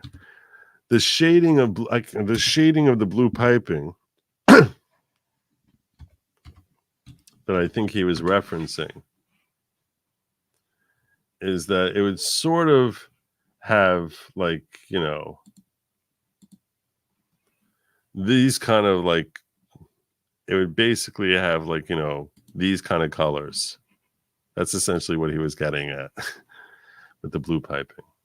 So I got where he was going. From the sidewalks to the trees, the squirrels will be free. Tunneling out of the tunnel talk. I'm going to tell you right now. I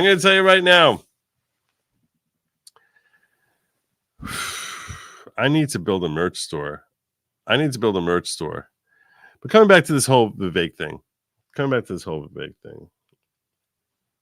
I think he's trying to figure out how to do better in the Iowa caucus than he's projected to.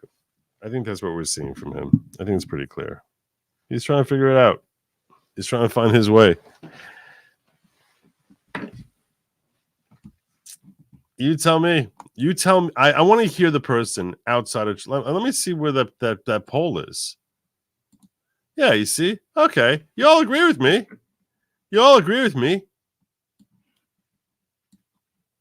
This is what I like to see. You just, look at this. 80% of you, 78% Vivek, 11% RFK, 2% Nikki, 9% Ron. There you go. That's how it should be. Yeah. If Trump drops out, who do you vote for? So for those who came late and aren't reading the chat there, let me see what. I do think they're going to come hard. Bulldozer explained his earlier rant, saying concern trolling is when someone expresses what looks like genuine concern for someone on social media in public, when in reality they aren't truly concerned, or at least using that for an agenda. Oh, so he's saying that's what he's doing. All right.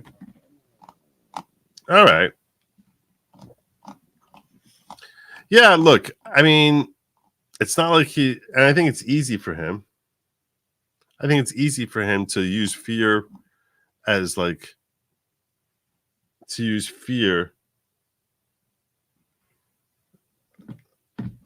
as a basis. Oh my gosh, that's going to give some people a headache.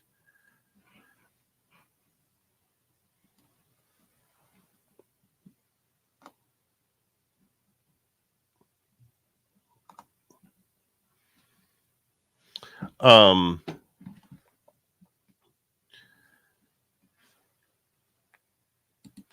me cover this. Raskin yelling in the house. Did you see NTG in the Hunter Biden contempt? I saw her yelling at him that he was too afraid to hear from her, a woman. That's what you're referring to. Vivek, MAGA, Trump 2024. Don't be a fair weather supporter. I'm not a fair weather supporter. There's a lot of storms around Trump, and that's why I'm supporting him. I'm actually I'm a blizzard in the middle of a hurricane supporter. That's what's making me a supporter. Dang, where am I going to wear this shiny baby blue tracksuit with Elvis fringe? Are the tunnels the reason you call them? Okay, let me explain to you the diggers thing. Okay, it's been a while since they embraced the name diggers. Let me explain to you the whole diggers thing. People in locals, those hanging out in my chat, they call themselves diggers. The reason they call themselves diggers is because a long time ago, I told over a story. I was watching what was happening in the chat there. And I'm having this conversation about, I don't know, whatever, the 2020 election. And they're like having this conversation. And I look in the chat there, and they're having this dialogue going on about, I don't know, peyote. Yeah, it was like the most ridiculous thing in the world. Like every time I would look in there, they're having this conversation which has zip to do with anything that I'm discussing. Like nothing. And I was like, you know what you guys remind me of? When I was a counselor. So I in my camp counselor career, the longer I was a counselor, the younger the kids they would give me. And I started off like when I was like 14 or 15, I was like a counselor's assistant, and that when I had like 12-year-olds who were like, you know, and then when I got, and then the next year I had like 9-year-olds when I was a JC. And then the next thing I know, and I kept telling the director, I like I like playing sports. I want to have older kids. The next year they gave me 6-year-olds. I was so outraged. But what I realized when I was taking care of 6-year-olds, what I learned was this: the best way to get a bunch of 6-year-olds who are in camp to do what you want them to do is, instead of telling them to do it, you basically make yourself like you're the leader of a group, cult, and you basically just go out there and you say, hey, I'm going to go play softball. Any of you want to come? You can come along. And then they all just follow along. That's what happens. They just and I just sort of made myself like I was like the leader, and then make teams and like whatever and do your thing, and you play some softball or some kickball or some dodgeball or some nukem or whatever it is. You play your sport and you have your time. And all the kids would really get into it. And I love playing, I always loved playing sports. So, it was the perfect job for me. But what I found was that there was this group of people who I would call diggers. It did not matter what the sport was, didn't matter what we were doing. They had zero interest in joining in. Whatever it is, it was insane. I couldn't find any sport, not soccer, not hockey, not anything. Basketball, baseball, softball, kickball, dodgeball, volleyball, nothing. They just wanted to take a stupid little stick, that their twig that they would find, and they would sit, like 3 or 4 of them would just sit in the corner, and they would take their stupid little stick and just dig holes in the ground. We could be having a phenomenal time playing kickball. No. My diggers are off doing their own thing. They're just a bunch of diggers. They basically, they're fascinated by taking some stupid, like I don't know, like cavemen by fire. But it's like they find their stupid little stick, and that's what my diggers would do. They would just be like, ooh, I'm digging a hole in the ground. I was like, this is the stupidest. Who's interested in this? Who's interested in this?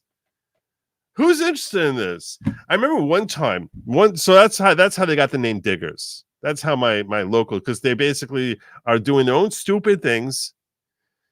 This private group, which is hanging around me, doing their own stupid things, having their own ridiculous conversations, has nothing to do with anything that's happening here. But they're all having fun, because what I realize is, as long as they're happy.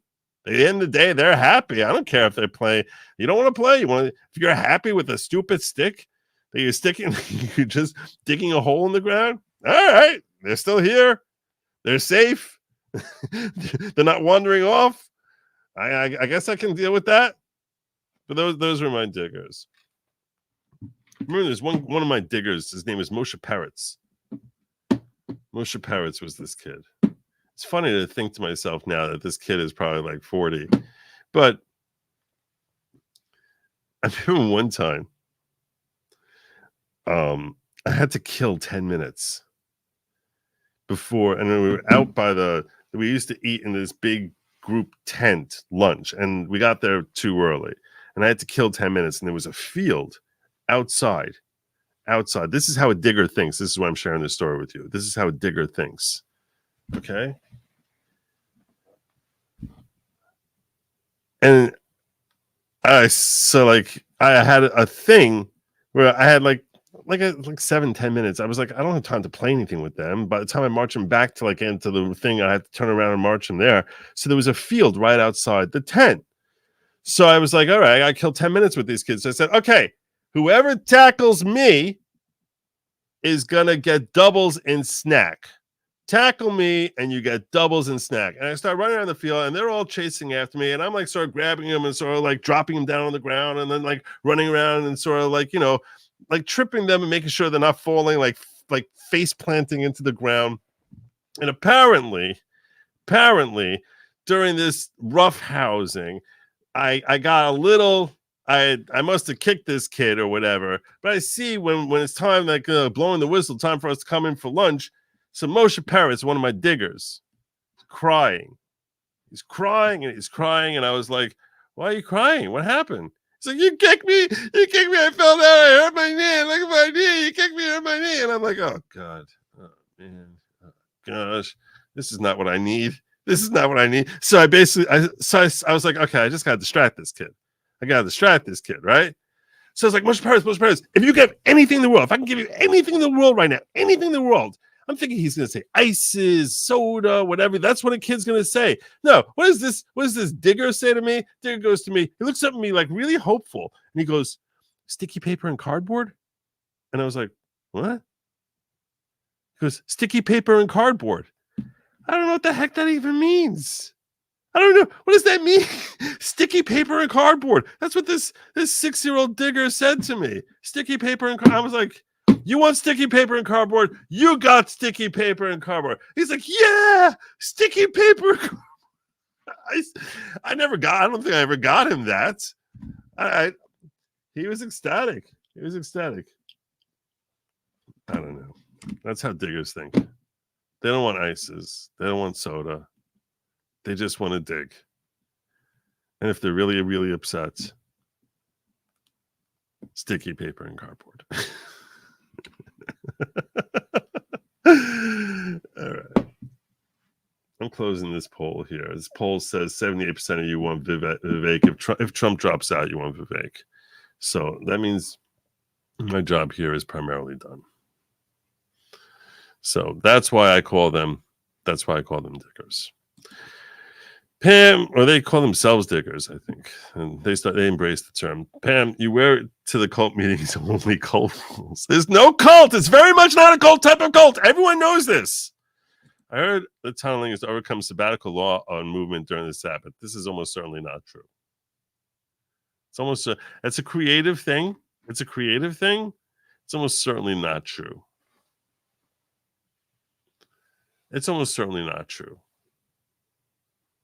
It could. I mean, I can understand how someone. Don't make me explain this.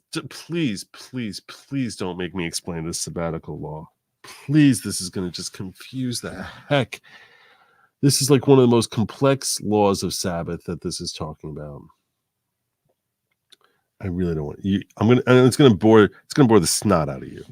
Trust me. I know what's boring. I would need $50. A $50 super chat to explain that one, because I know I'm going to scare away like 200 people. By the time I'm done with this, they'll be like, "Why the hell am I listening to this clown who's always talking about his crazy Jewish laws?" I'm not going through that. That's not what this show is about. I can't. As your chosen member, I'm happy to wear the Star of David tracksuit. Richard Daniel says, I take possums over any damn squirrel any damn day. Squirrels destroy everything. Look at the benefits of possums. I live in the country. Possums are rats. They are rats. I'm convinced that there were baby possums on all those ships spreading Ebola or whatever, scurvy or whatever stupid thing that it was, the bubonic plague. That's what they are. They're rats. Squirrels at least have cute little fuzzy tails. They have legs and a neck. Shavua Tov, Vivek 28, God willing. Amen. Trump's new plan will be NASA X-59. I don't know what that means. That's right over my head. Sorry. So you're a whole rodentist now. What's wrong with rats? Next, I have to explain that my roof is that Uncle Joe hates him because he's a mouse. Yeah, you know what? I don't like rodents. Okay? I don't. That's okay. I don't. Squirrels can get away with a lot more stuff because of the furry tail. I don't like them. No, they're creepy. They're very, very creepy. They're very unsettling. Quantum Flunkus Moratorium Red Green Show. I don't know. Now I'm just getting super chats that are foreign languages. I'm getting Quantum Flunkus. I'm getting NASA X-59. I don't know what the hell is happening. Joe's new Heaven's Gate tracksuits. We still doing Nike decades. I don't even know what this reference is. I know what Heaven's Gate is. That was a cult, but Nike decades, is that what they wore with the Heaven's Gate tracksuits? I'm assuming. Best way to get a bunch of 6-year-olds to do what you want them to do. Children. Do you know how much you have to dispense of that?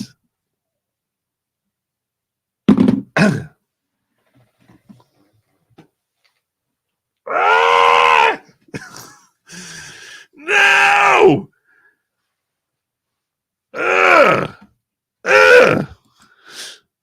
Camp Story reminds me of movie Meatballs. Yeah, that's what my early life was like. I spent the weekend with Camelot and Daytona. I sponsor his race car with my company. I can easily set a merch store. You can get my contact info from Camelot if you're interested. Hit me up at Good Lawgic. You can email me at goodlogic at gmail.com. Hit me up. I'd be really interested. If someone wants to set up a merch store for me, I'd be very, very interested. Very interested. Someone wants to set up a merch store for me. Very interested. The objective would be that I do as little as possible. That's the objective. But I'd be very happy. Yeah. Set a merch store. Joe, I just left a comment on your locals. Would you address it? What did you leave my locals? Joe, leave New Jersey, Florida already. You know you want to. Okay.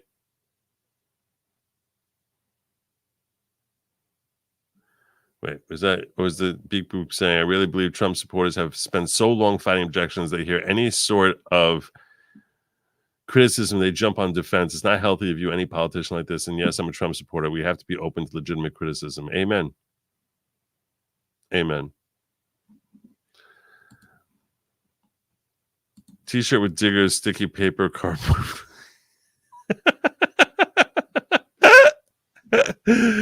All right. Whoever's starting my merch store, get on it. Squirrel ate my cars, no squirrels. You son of a gun.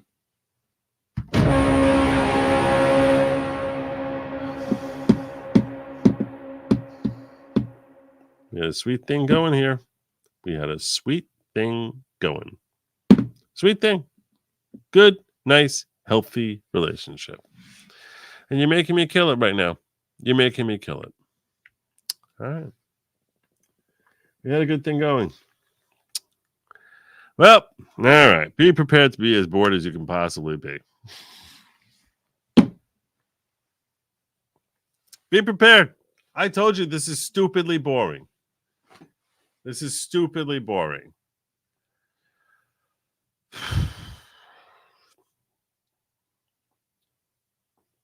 Okay.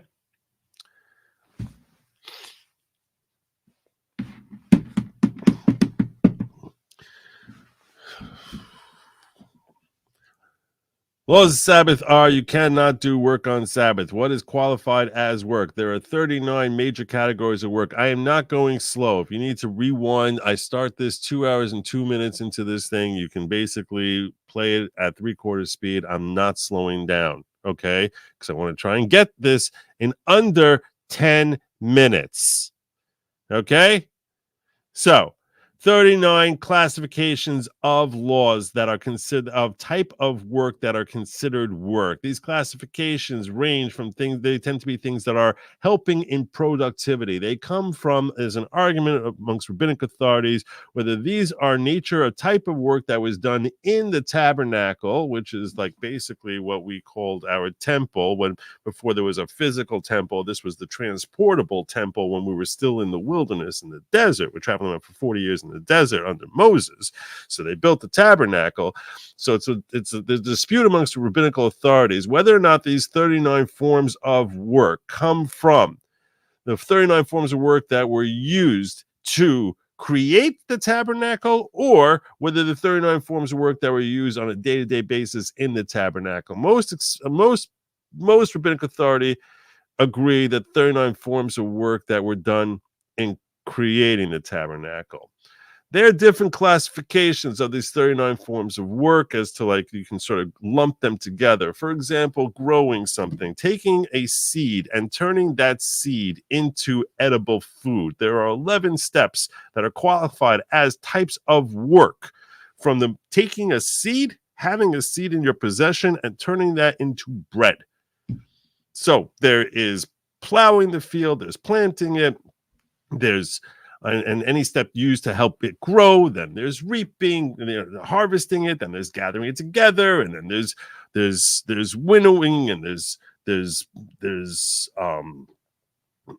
gathering. Well, there's gathering together. There's winnowing it. There's grinding it. There's selecting out the bad parts. There's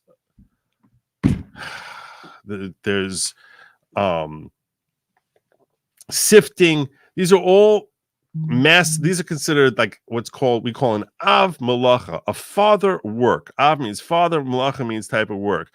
Under each of those 39, there are subcategories, which we say, oh, this is a subcategory that's similar to planting, similar toward helping something grow. So amongst these 39 categories, one category, so 11 of them qualify under, the last one is baking. And baking and cooking are basically qualify as being the same thing. Another one of them is kneading. So kneading the flour that's the first few steps, turn into flour, and then turn that flour into dough is kneading. That's another one.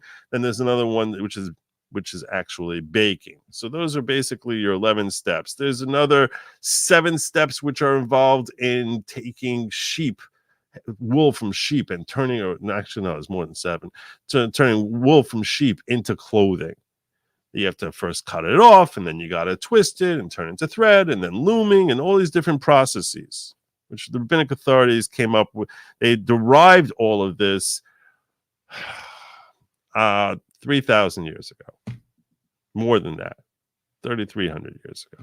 And we've been operating under that ever since, with there obviously being some dispute amongst rabbinic authorities at certain points as to whether or not this qualifies as a type of work which is prohibited to do on the Sabbath. One type of work, which is one of the most complicated types of works, is the act of transporting something from one place to another. What does that mean, transporting something from one place to another? Well, transporting from one place to another actually means is that you are crossing a threshold of it going from a private domain to a public domain. There are 4 different categorizations of domains. And when you have, there's something that's considered a wide open public domain, then there's a more semi-open public domain. We're very stringent on wide open public domains. You can't carry anything at all in any setting ever if it's a wide open public domain. But for it to be a wide open public domain, you have to have 600,000 people passing by there every single day. That's not an easy thing to do in most places in the world, to have every day 600,000 people going by there. Yeah, sure, when you're talking about like the Brooklyn Bridge or the Golden Gate Bridge or some massive highway, Interstate 80, yeah, you probably have 600,000. Most in New York City, it's not that hard to find at all. But once you leave the cozy confines of New York City, it's hard to find anything that's quite that significant unless you have a highway passing by, in which case it becomes much, much easier, especially here in the Northeast. But I digress on that. Anyway, so that's your massive public domain.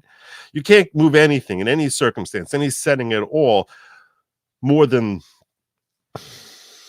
6 to 8 feet and without you violating a Torah prohibition under Jewish law. This is all on Sabbath.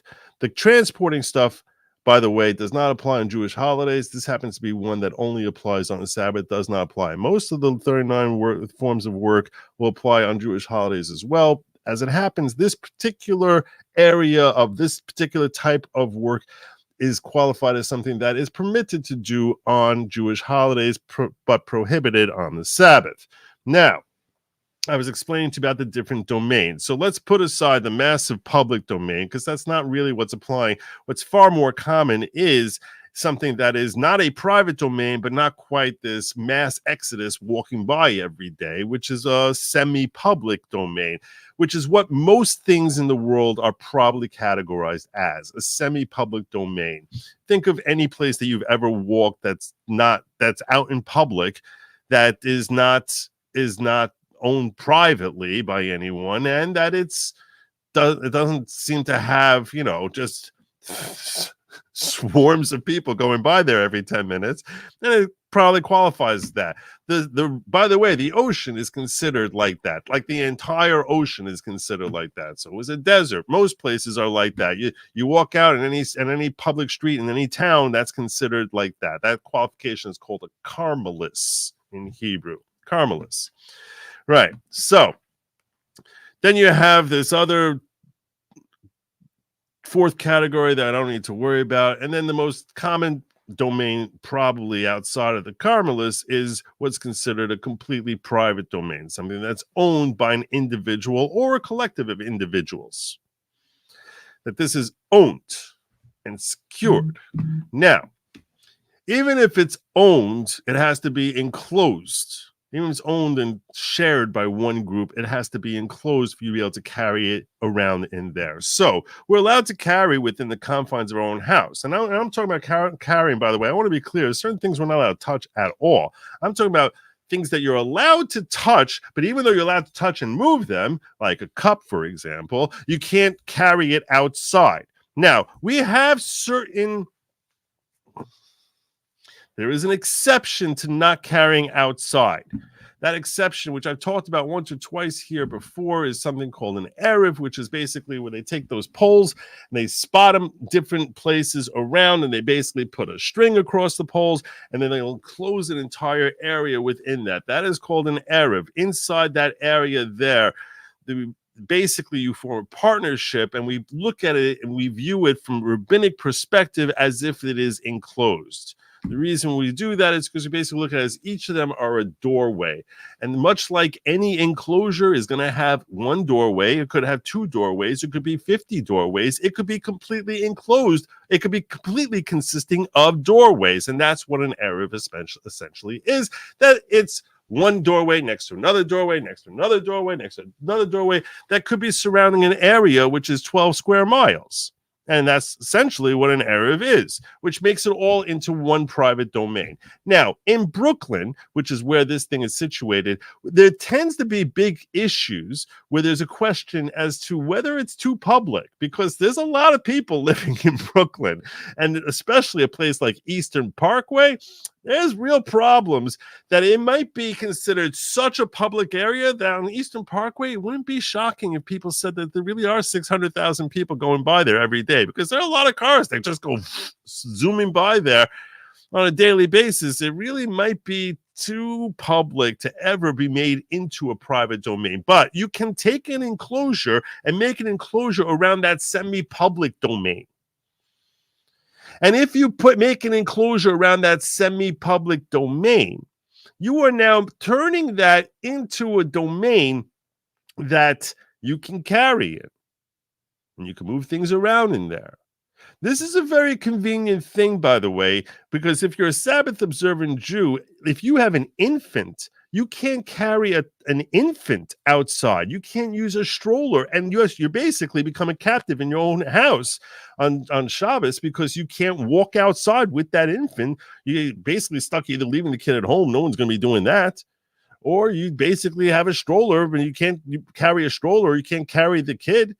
So mothers, young mothers, tend to be like basically they have to make sure someone's there to watch a kid, if not themselves personally. Someone's going to be left behind in the house to watch the kid. It can be very annoying. That's why an Erev, which enables you to basically use a stroller or carry the kid around, is a very convenient thing. Now,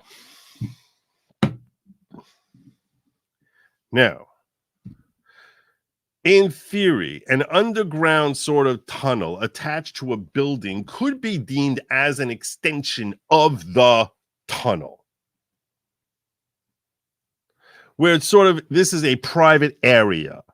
In theory, the argument that someone's making that this was to get around a Sabbath issue with respect to carrying is, I guess if that tunnel were connected to a house, and that was connected to the 770, which is a massive synagogue, or for to connect houses to each other, that could, in theory, create a sort of enclosure to make them all one private thing, and they can all make themselves into a collective. And once they make themselves into a collective, that would now be the type of private area which you could theoretically carry in. You wouldn't have to worry about the whole 600,000 people driving by on Eastern Parkway, and that we get around, not have that problem. The reason I don't think that this is a likely explanation is because even though tunneled area could be deemed a private area, you need to have everyone become part of the collective in order for it to be a valid eruv, a valid new enclosed privately joined area. Everyone who's got an ownership that's sort of branching off from it has to agree to be part of it. And it seems as if this tunnel was not, which was connecting 770, and the owners of 770 certainly seem to not know much about this tunnel. So they would not willingly become part of a collective that they don't even know that this thing is even existing. So it sort of makes no sense to me, from based on my understanding of Jewish law, it makes no sense to me unless that this tunnel was designed to connect one house to another and not include 770, which I guess that's theoretically possible. That would be the only way it could theoretically operate to serve as some sort of enclosure where they can carry on Shabbos.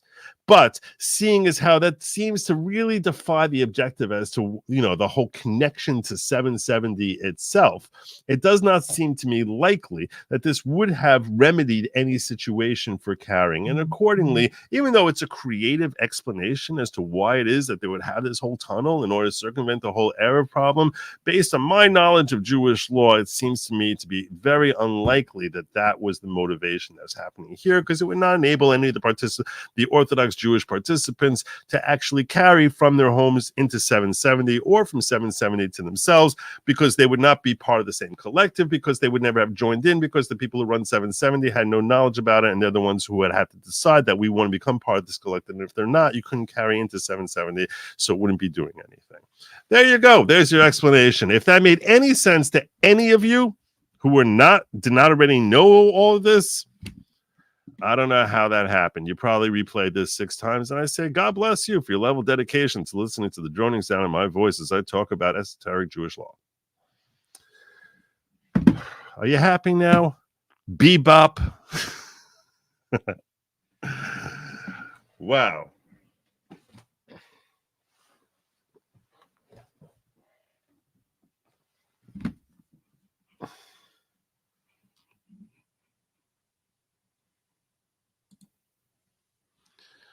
Whew. That was not on my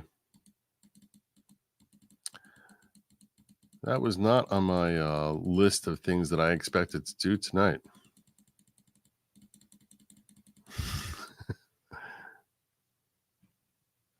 That was crazy. All right.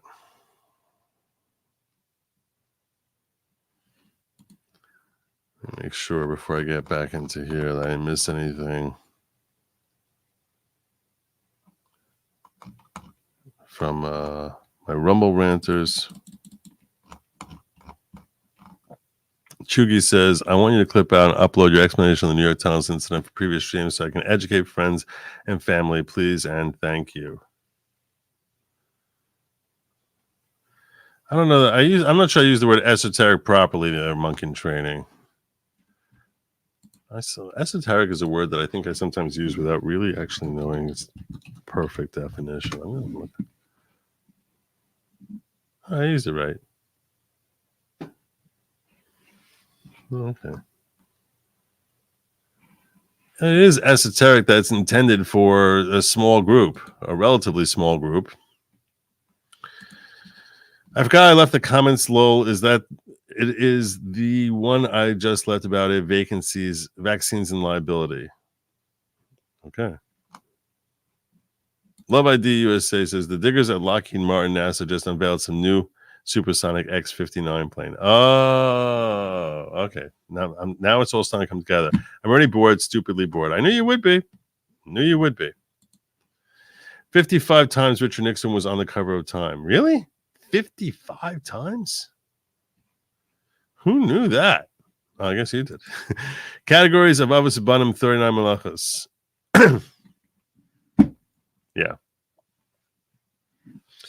Yeah. I sent an email. I have a fulfillment center and a place that will make merch on demand locally. And all you do is promote it. I need the store set up. Like, I don't even want to think about it. I don't want to think about it. Like, I will happily put it up on my thing. I want the store set up. I want the links created. I want the prices set. I want All of it. I don't want to. I literally just want to put it up. Here it is. Oh, hey, I have merch like that. Hey, I have merch. I can make merch recommendations, but I literally don't. I don't want to. Other than mentioning the merch once in a while, or perhaps wearing the merch once in a while. Yeah. Do the fishing line next. I don't know what what's the fishing line? That's what the tunnels are for. It's not for that. No. By the way, modern Arabs only work for Ashkenazim. So I'm only have an Arab in a walled city, i.e. the old city, in case someone's curious. That's true. There you go. For your upcoming wedding fundraiser, are you going to tell us any details like XX color flowers or stuff like that? XX color flowers or stuff like that? Too private? What are XX color flowers? I don't know what that means. I'm not going to share anything about my daughter or son-in-law, if that's what your question is. Like they would definitely not want me to do that. So I'm going to respect that. It is esoteric. It's intended for just really only for practicing Jews. If you see a possum on the side of the road, stop and check mom's pouch. Sometimes babies are in there. Possums are great. They have very short life, 2 years. No, I'm not checking opossum pouches. What about this entire conversation? What about anything I've said tonight would lead someone to believe that I have some sort of interest in checking an opossum pouch? Where was I confusing in any part of this? I described them as vile creatures, and you're telling me, oh, you need to check the opossum pouch. Oh, yeah, I didn't think about that. I really should check the opossum pouch. No. Okay, I'm going to explain something to you. I was a smoker for decades, and when I was on a football field once, in fact, what was very cool about the home movies, this is really cool. Really cool, because I haven't smoked in like the last, 3 years now? But, the video of me 20 years ago playing softball, and I'm out in the outfield and I'm standing there and they did a zoom in on me and I'm like just like leaning on my knees and I have a cigarette dangling out of my mouth while I'm like there in the outfield. So all these kids, my nephews and nieces, are watching and they're like, what's that in his mouth? Everyone there knew. And I was like, I think that's a lollipop. I think that's probably a lollipop. I think that's probably a lollipop there. They're all like, what's that coming? What's that in his mouth there? I don't understand. What is that? and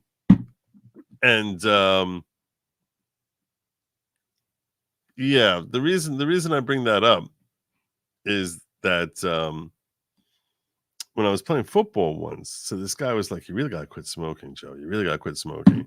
So I said, I will quit smoking. This was before I had a house. I said, when I buy a house, I want to be able to go up onto my front steps and just sort of, and have a cigarette and just look out on my property. I'm not smoking before that happens.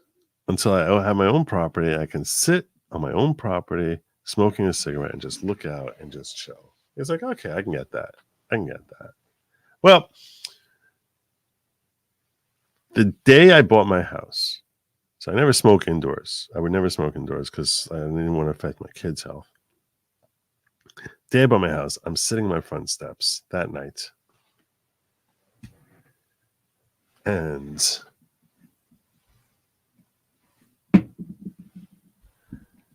I'm chilled. I'm feeling so good. I'm like, wow, I can't believe I have my own freaking house. And I'm having a cigarette there. And I'm sitting out there wearing sweatpants, no socks, no shoes.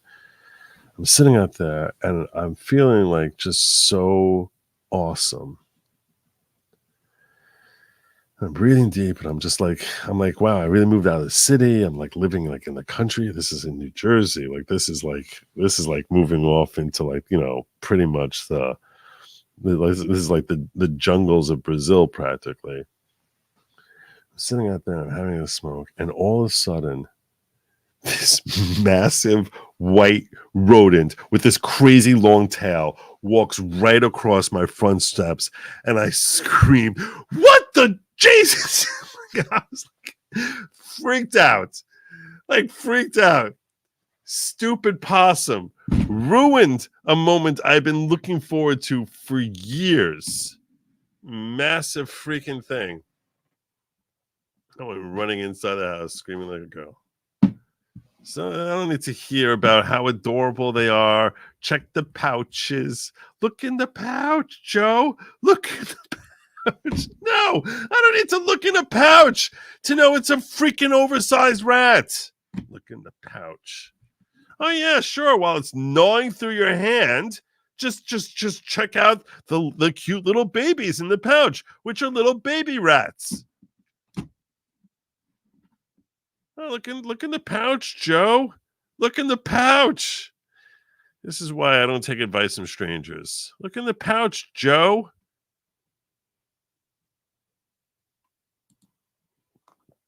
Oh, fishing line refers to the arrow to the uninitiated. Oh, okay, that was true. I should have picked that up. Charles says, since Israel has the Iron Dome, can that be considered under one domain area for sabbatical adherence? No, that's being closed. That's being closed by something. So that fishing line going around is considered enclosure. But yeah, it's got to be. And all the people in the area sort of have to like partake in it. So opossums and God, no. Possums, weird. Raccoons, awesome. Agree to disagree. You know, my daughter wants pink roses for her bouquet and prime rib for dinner or whatever. Not about him or personally is what I meant. Oh, like a gifting type of thing. Wow. Yeah. My daughter really wants $12,000 for her caterer. That's what she really would love. She really would love $12,000 for her caterer. Okay. I gotta think about that one. I don't plan on having like a wedding registry type of thing, if that's what you're asking. But I don't know if she's doing that. It's not a common thing for Orthodox Jews to have a registry. My rabbi's grandfather smoked until his 60th birthday. When a doctor told him it can kill you, he quit on the spot. A week later, he got hit by a truck. Yeah. Joe, the question I have for you that I posted to your local is the most recent one about vaccines and liability. Oh, that's what you meant in locals. I was looking in locals chat. Thanks for the tip, Triggered. Joe, leave New Jersey. Oh, you got this already. It was in chat. It was in my. No,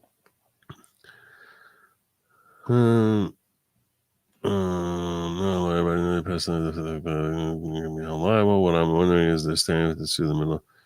Media organizations, individual personalities, and organizations are protected who push the narrative the vaccines were safe if they found not to be. I would love your input on it. It seems like a way to course correct on two fronts: personal responsibility and journalism. I feel like the courtroom and federal agencies are being weaponized against our rights from all sides right now. There has to be laws that have been changed for political means that cause unintended backfires. How do we fight back? Love your show and keep up the good work. Rant over.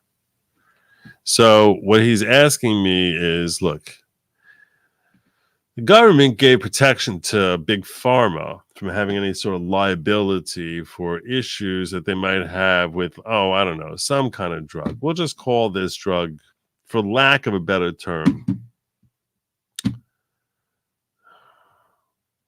Viagra. But imagine if Viagra was not like, basically, for what it does, but like it was for like basically something else that, no one really thought about until 2020. And then there started being all these pushes for people to take Viagra. So they got their insulation for that.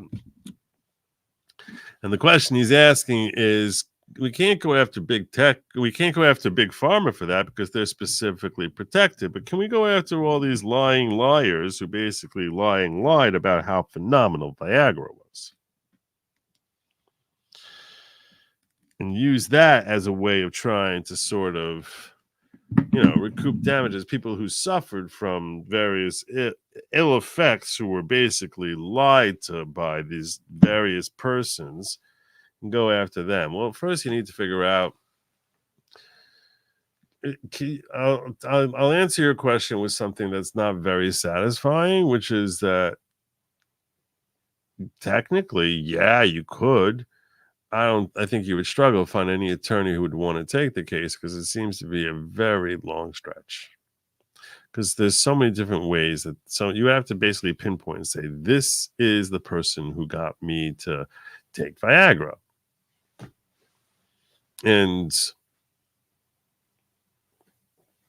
then you need to establish that it was a statement of fact and not a statement of opinion, and to establish that it was because of that person's message versus someone else's message versus someone else's message versus someone else's message. That's probably going to be a very tricky thing for anyone to establish. And then there's going to be, you can't really have like doesn't seem like you likely can have any. Then there's questions that's like, what was known and what they said, what they promised versus what was actually fact. They would have to establish that it was actually completely inaccurate. It's a very, very tough case. It's a very tough case. It's so much harder than, hey, you created this thing and this thing did XYZ to me. That's just the liability is so direct. It's so direct there, which I understand. There's an iron wall protecting them. But establishing the liability from someone, first, they're going to have freedom of speech protections. There's going to likely be slap suits issue. Not slap suit. It wouldn't be that. But there'd be, they're going to have First Amendment protections. Then you need to establish the nexus between their statement and you taking it. Let's say you want to focus on Fauci himself. He probably has governmental immunity also. That'd be an interesting question, whether he has governmental immunity. Does he have governmental immunity? Because he's the main person I think that you would start with. Does he have governmental immunity? If he lied, would he have governmental immunity? That's an interesting question. That is a very, very interesting question. That's a great legal question. Does Fauci have any sort of protection for any sort of misrepresentations he may have made about Viagra? Because obviously, there's nothing else he ever lied about aside from Viagra. And there's no medical advice here. Because I don't even know what medicine is. So, but it's an interesting. I need to look into that. I'm very curious about it now. I'm very curious. True story. What's a true? Oh, this one. That's disappointing. Nobody was sure squirrels, possums are bad. What about prairie dogs? Prairie dogs kind of cute. It helps that they're called dogs. That helps also. All right. I think it's time for me to start landing my plane. I think it's time. I think we had a good time here. It was a fun night, and a lot was learned.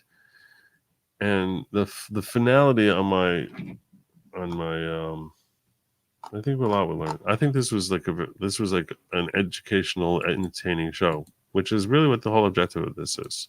So, that and feeding my family. That's basically the three objectives. The fourth one is for me to have fun.